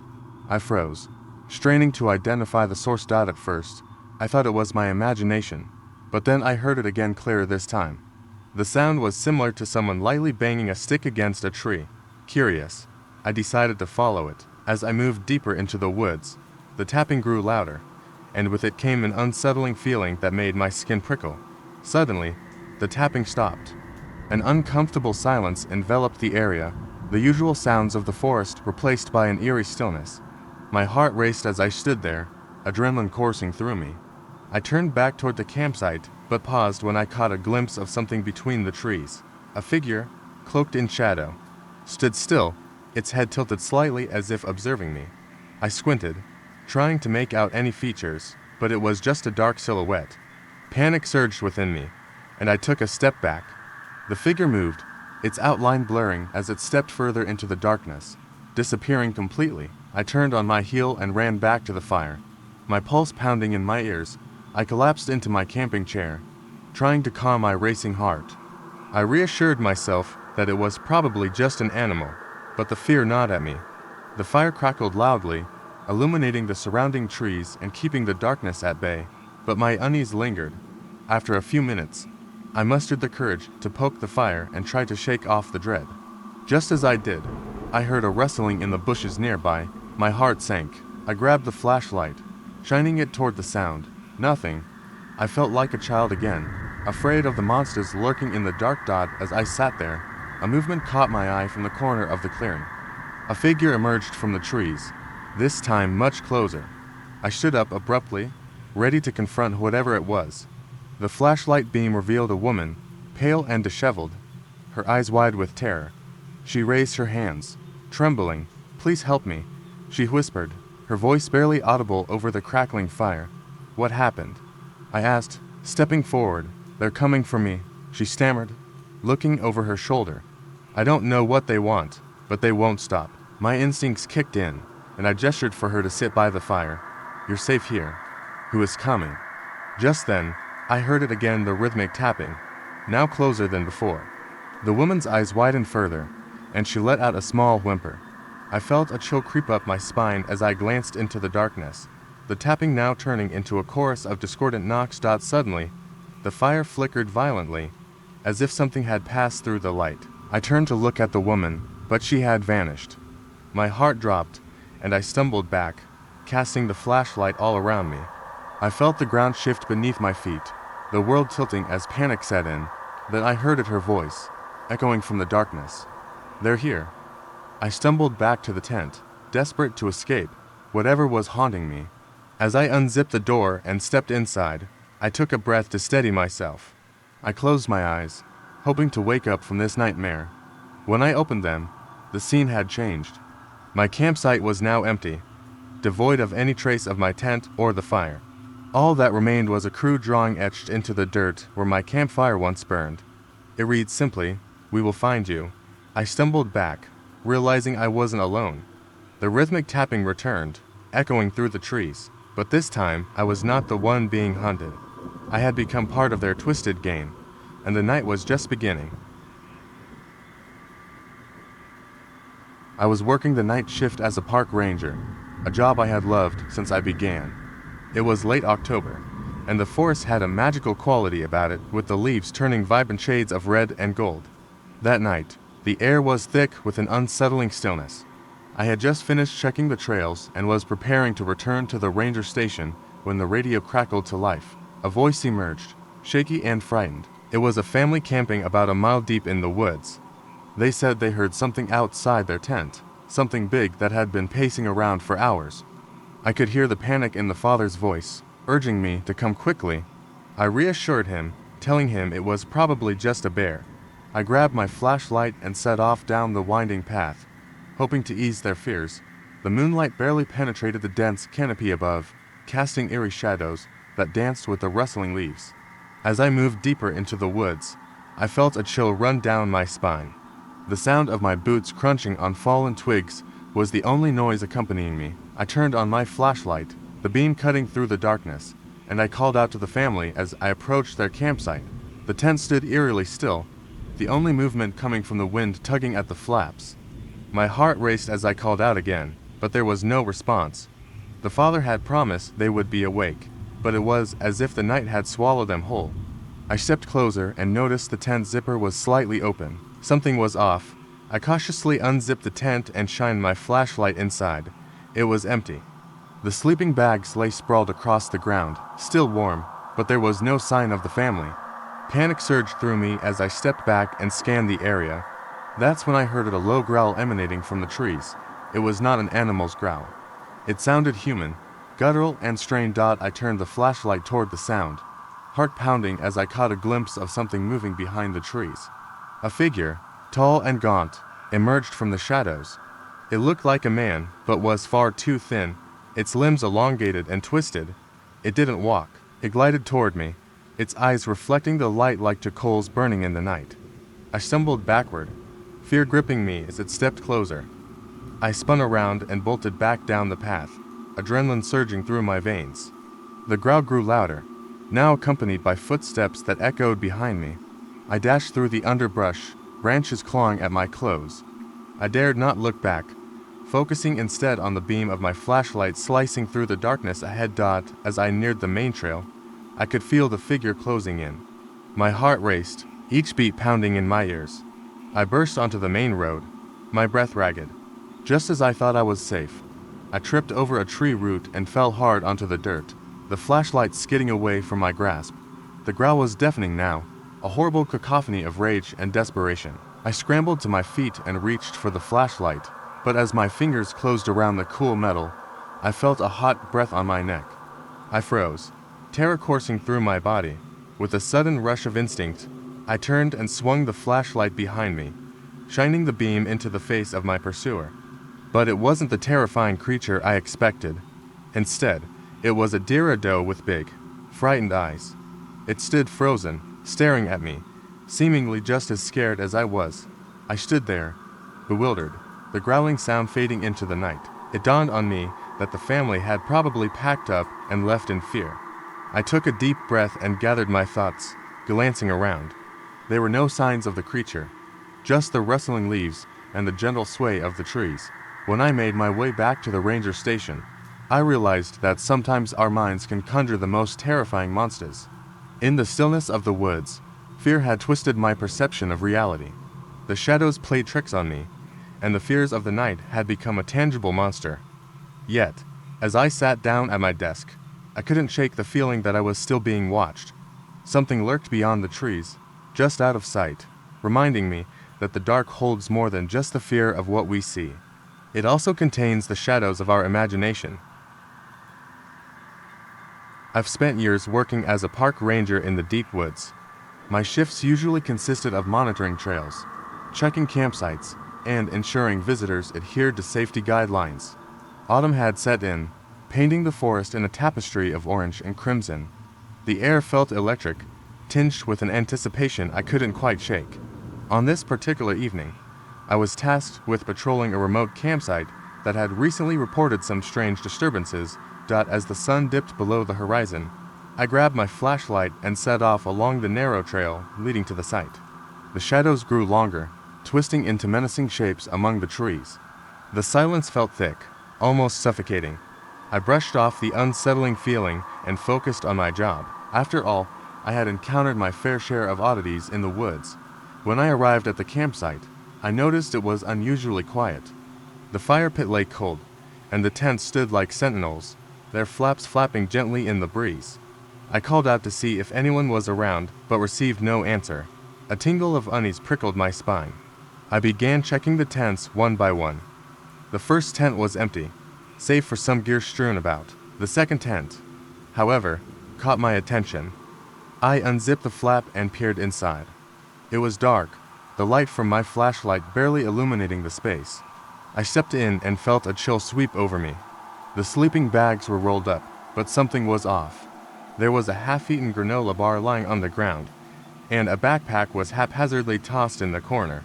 As if someone had left in a hurry, my instincts kicked in, and I quickly exited the tent. I decided to check the surrounding area. As I walked deeper into the woods, I felt the air grow heavier. The wind picked up, rustling the leaves, but it carried with it an unsettling whisper. I shook my head, trying to clear my thoughts. I was just being paranoid. That's when I heard a faint sound, almost like a child laughing. I turned, heart pounding in my chest, and started walking towards the direction of the sound. The laughter echoed in a way that sent chills down my spine. It was innocent, yet the deeper I went into the woods, the more distorted it became. It was laced with a hint of something dark, something wrong. As I ventured deeper, I spotted a flicker of light through the trees. I followed it, thinking it might lead me to whoever had been camping. But as I drew closer, the laughter ceased, replaced by a profound silence. I stepped into a clearing and felt my breath catch in my throat.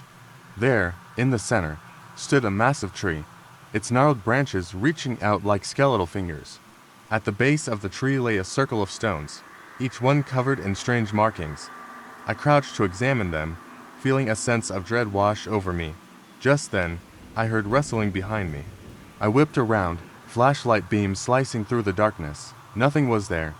I was alone, or so I thought. Suddenly, a sharp whisper cut through the air, sending icy fingers creeping up my spine. It was a voice, chillingly familiar, echoing my name.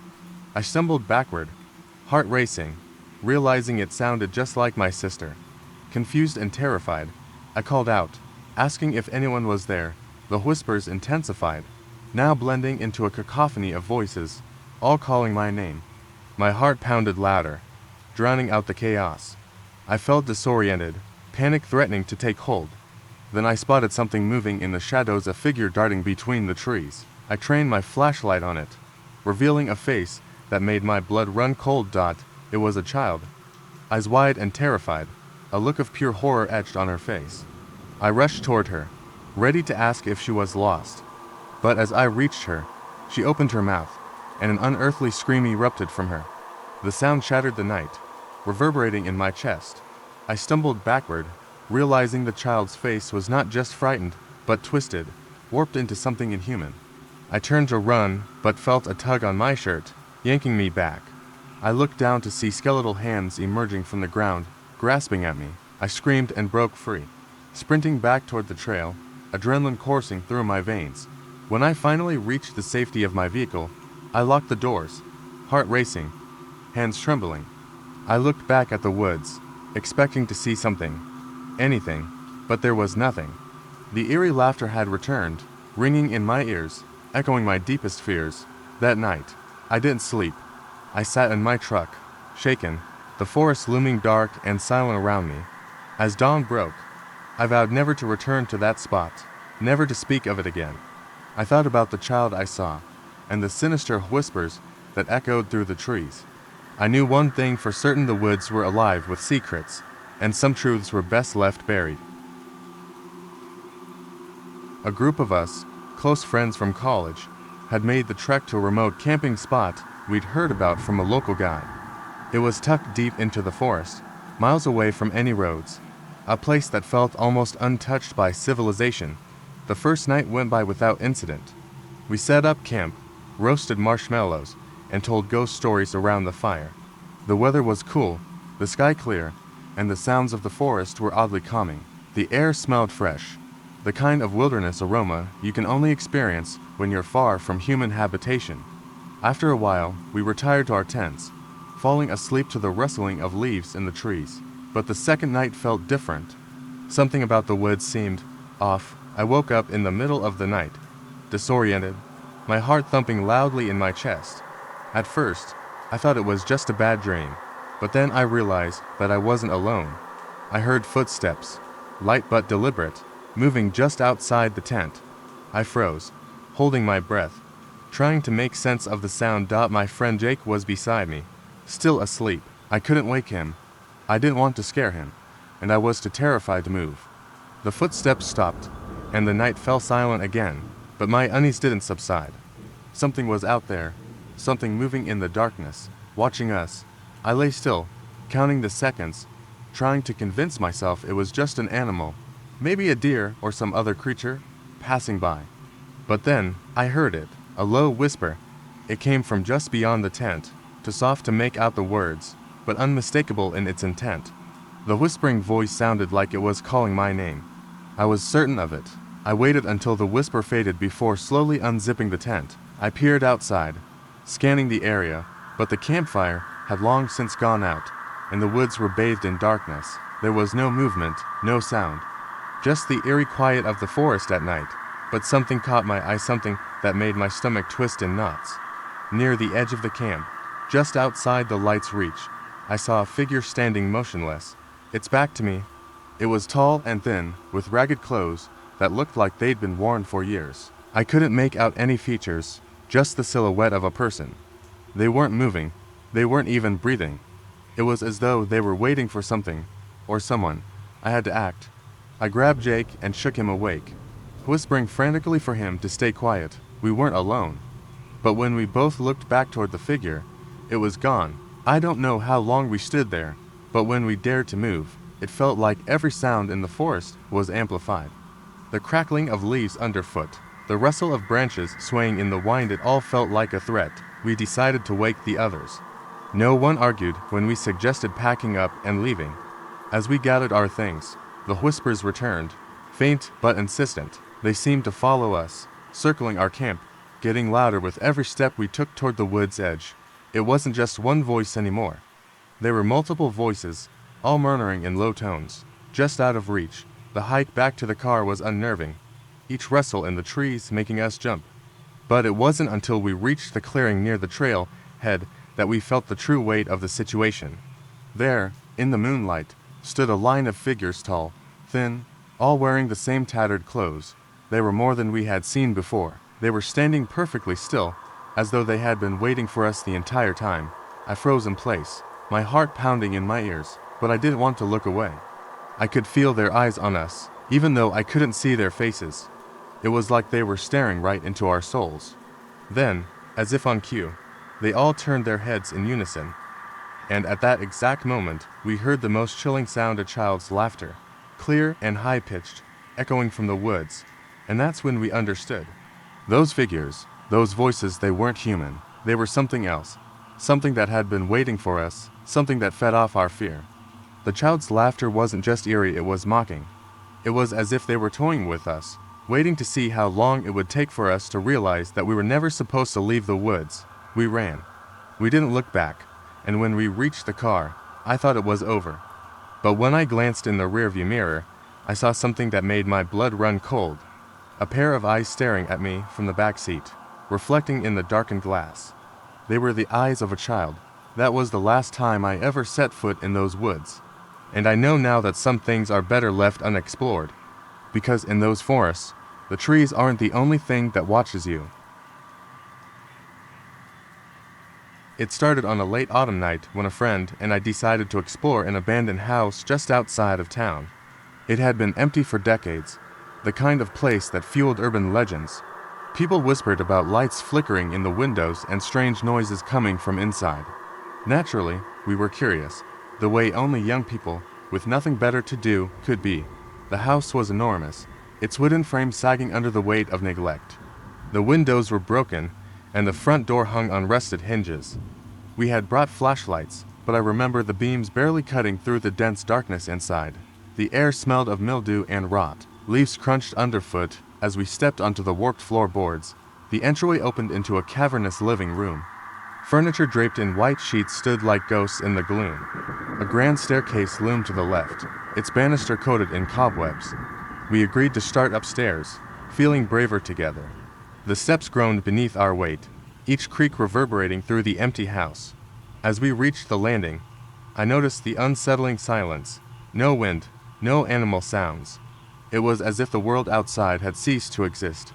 The first few rooms were empty, just peeling wallpaper and broken glass. But the third door was different. It was shut tight, unlike the others that swung open with ease. I felt a strange resistance when I turned the knob, as if something was pressing back from the other side. My friend joked that it was probably swollen from the damp, but I could see he was uneasy too. When the door finally gave way, it revealed a small bedroom. The walls were painted a faded pink, and a child's bed frame sat against one wall. But what drew my attention was the dresser. Its mirror was intact, unlike the broken shards scattered throughout the house. As I stepped closer, I saw something that made my stomach drop. In the reflection, the room wasn't empty.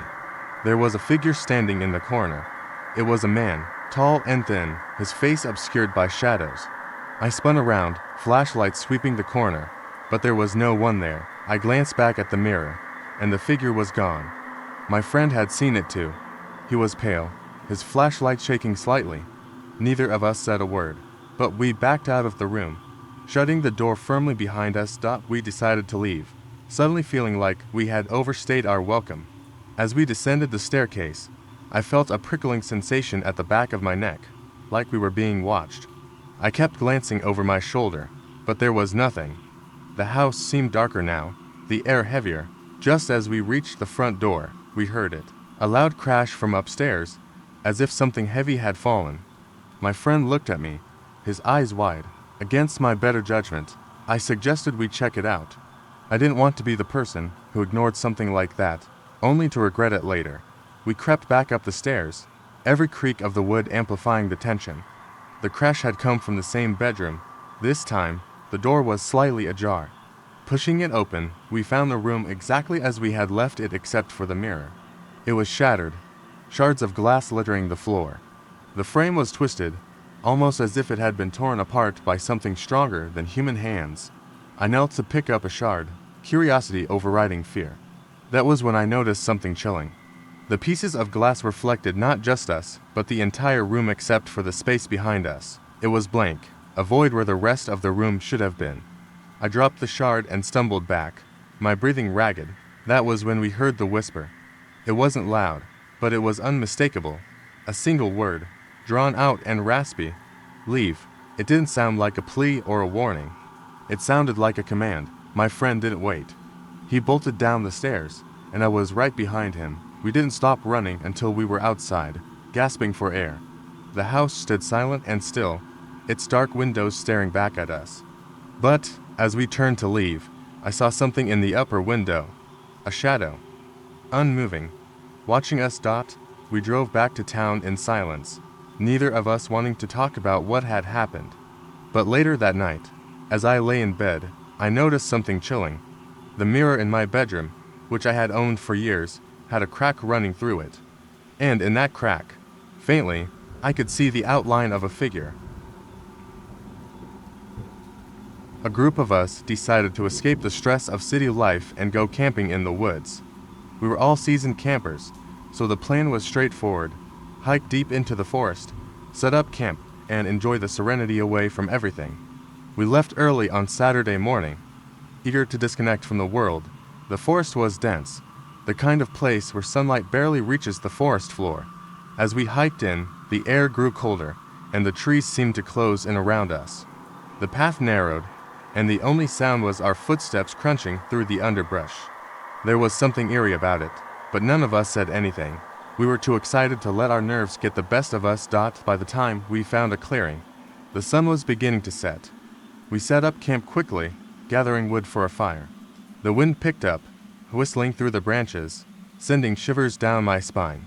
As night fell, the forest seemed to grow even more silent, as if holding its breath. Around the fire, we shared stories and laughed, but there was a strange feeling in the air and unsettling quietness, like something was watching us. Later, as we crawled into our tents for the night, the mood had shifted. The wind howled outside, rattling the tent walls, but it wasn't the wind that kept me awake. It was the silence. It was too still, too quiet. No night creatures were calling. No rustling in the bushes, just the sound of the wind and the occasional snap of a twig. I finally drifted off, but was jolted awake sometime after midnight. The sound of movement outside my tent made my heart race. It wasn't the wind, or an animal. It was deliberate, slow, like someone was walking around our campsite. I held my breath, straining to listen. The steps circled the tent, pausing for long moments, as if the person or thing was studying us. My throat went dry. I grabbed my flashlight, trying to steady my trembling hands. The beam flickered as I unzipped the tent just enough to peer outside. I saw nothing, just the dark shapes of trees and the low glow of the fire, now reduced to embers. But the feeling of being watched was undeniable. I pulled the flap back, fully unzipping it. My friends were still in their tents, sound asleep, blissfully unaware of the strange presence surrounding us. I stepped out cautiously, my feet crunching on the frost-covered ground. My flashlight scanned the area, but again, there was nothing. I stood there, trying to convince myself it was nothing, when I heard it. A voice, faint and distant. Don single quotes T. Look. My stomach lurched. The voice wasn't loud, but it was unmistakable, and it had come from the direction of the tree line. My breath caught in my throat, and for a moment, I froze. I should have gone back into my tent, woken my friends, but something kept me rooted in place. I couldn't tear my eyes away from the shadows. Suddenly, the air around me seemed to grow colder, the darkness thicker. I spun around, my flashlight swinging wildly, but all I saw was the same stillness. Then I heard it again, clearer this time. Don't look. I jerked my head toward the sound, and that's when I saw it. In the space between two trees, something was moving. Something tall, too tall, standing still and just watching. My heart slammed against my chest. It was a figure, unnaturally thin and impossibly long, almost like it was too tall to be human. I could barely make out its features, but there was no mistaking it. It was real. I stumbled back, adrenaline flooding my veins, and rushed back to my tent.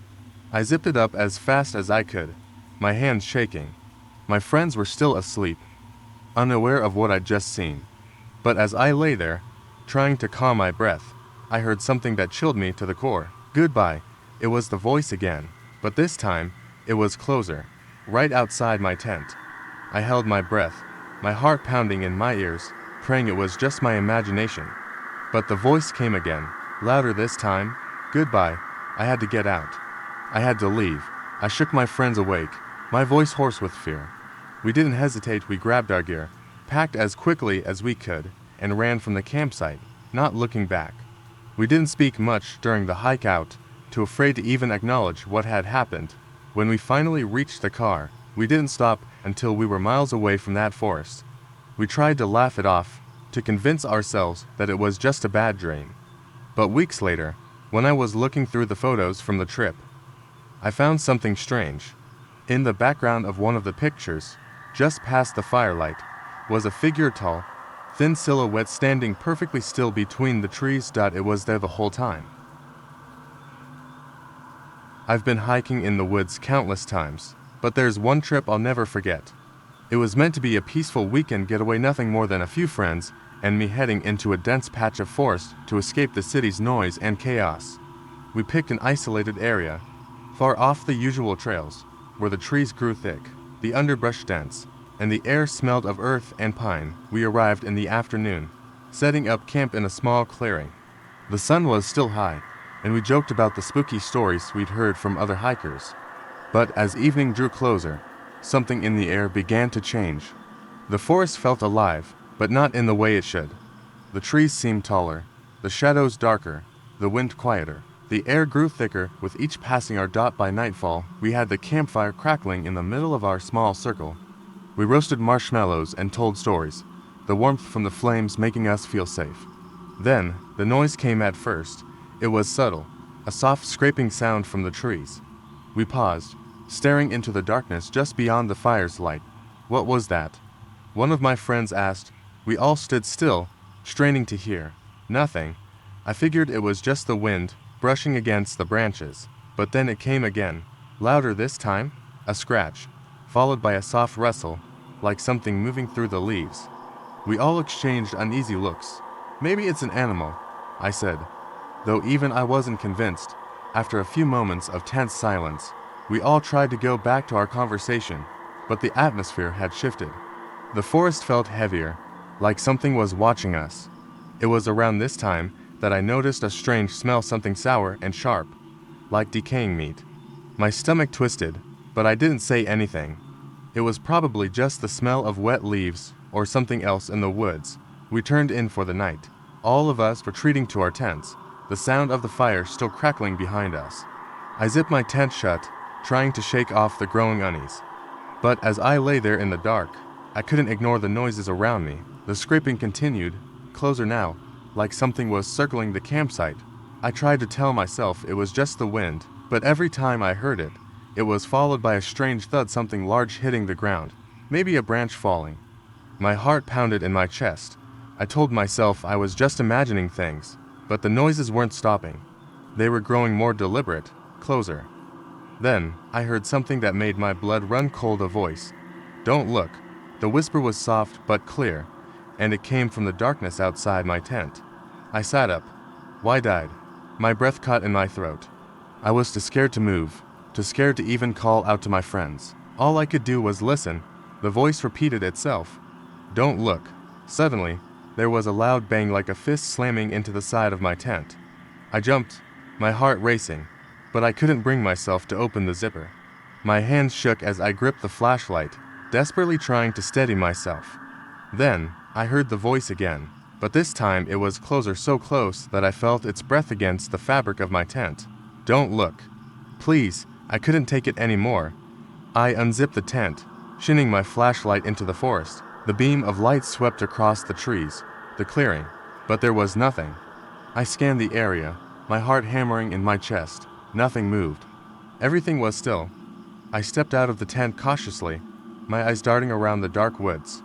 My friends were all up now, standing in their tents, faces pale in the dim light of their flashlights.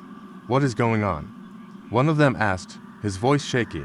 Something's out there, I said, pointing toward the woods. I heard it. We all stood there, motionless, listening. There was a tense silence before the voice came again, but this time, it was different.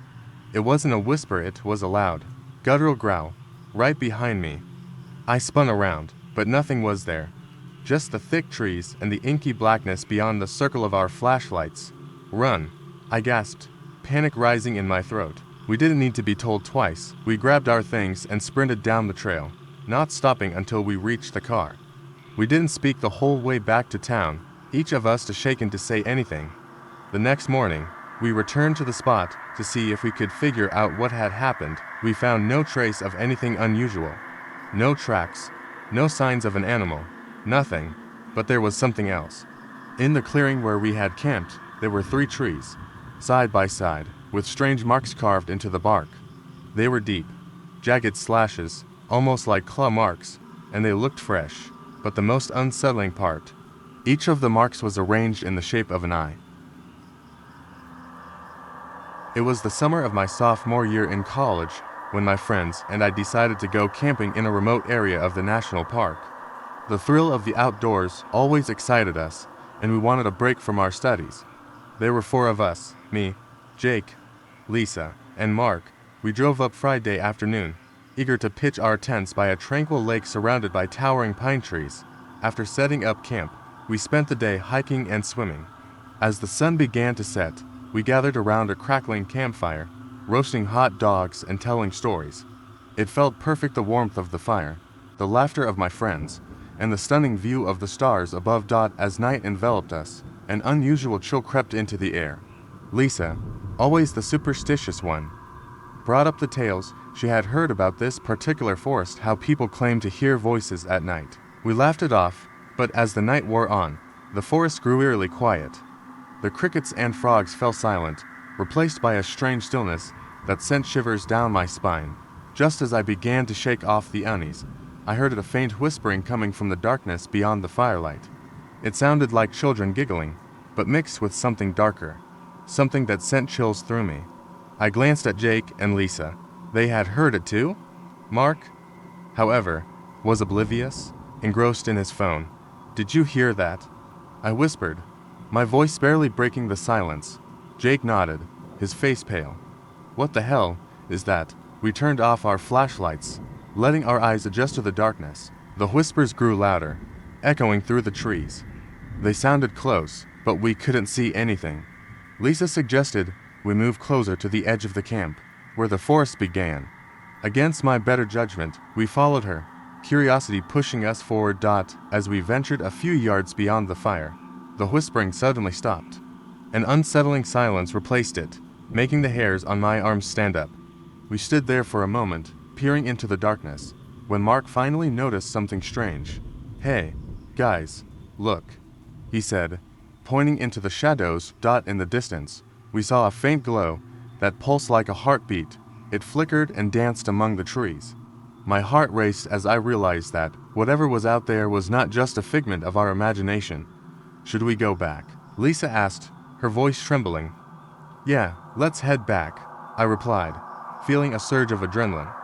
We turned to walk back to the fire, but the moment we did, the whispers returned, now sounding closer and more urgent.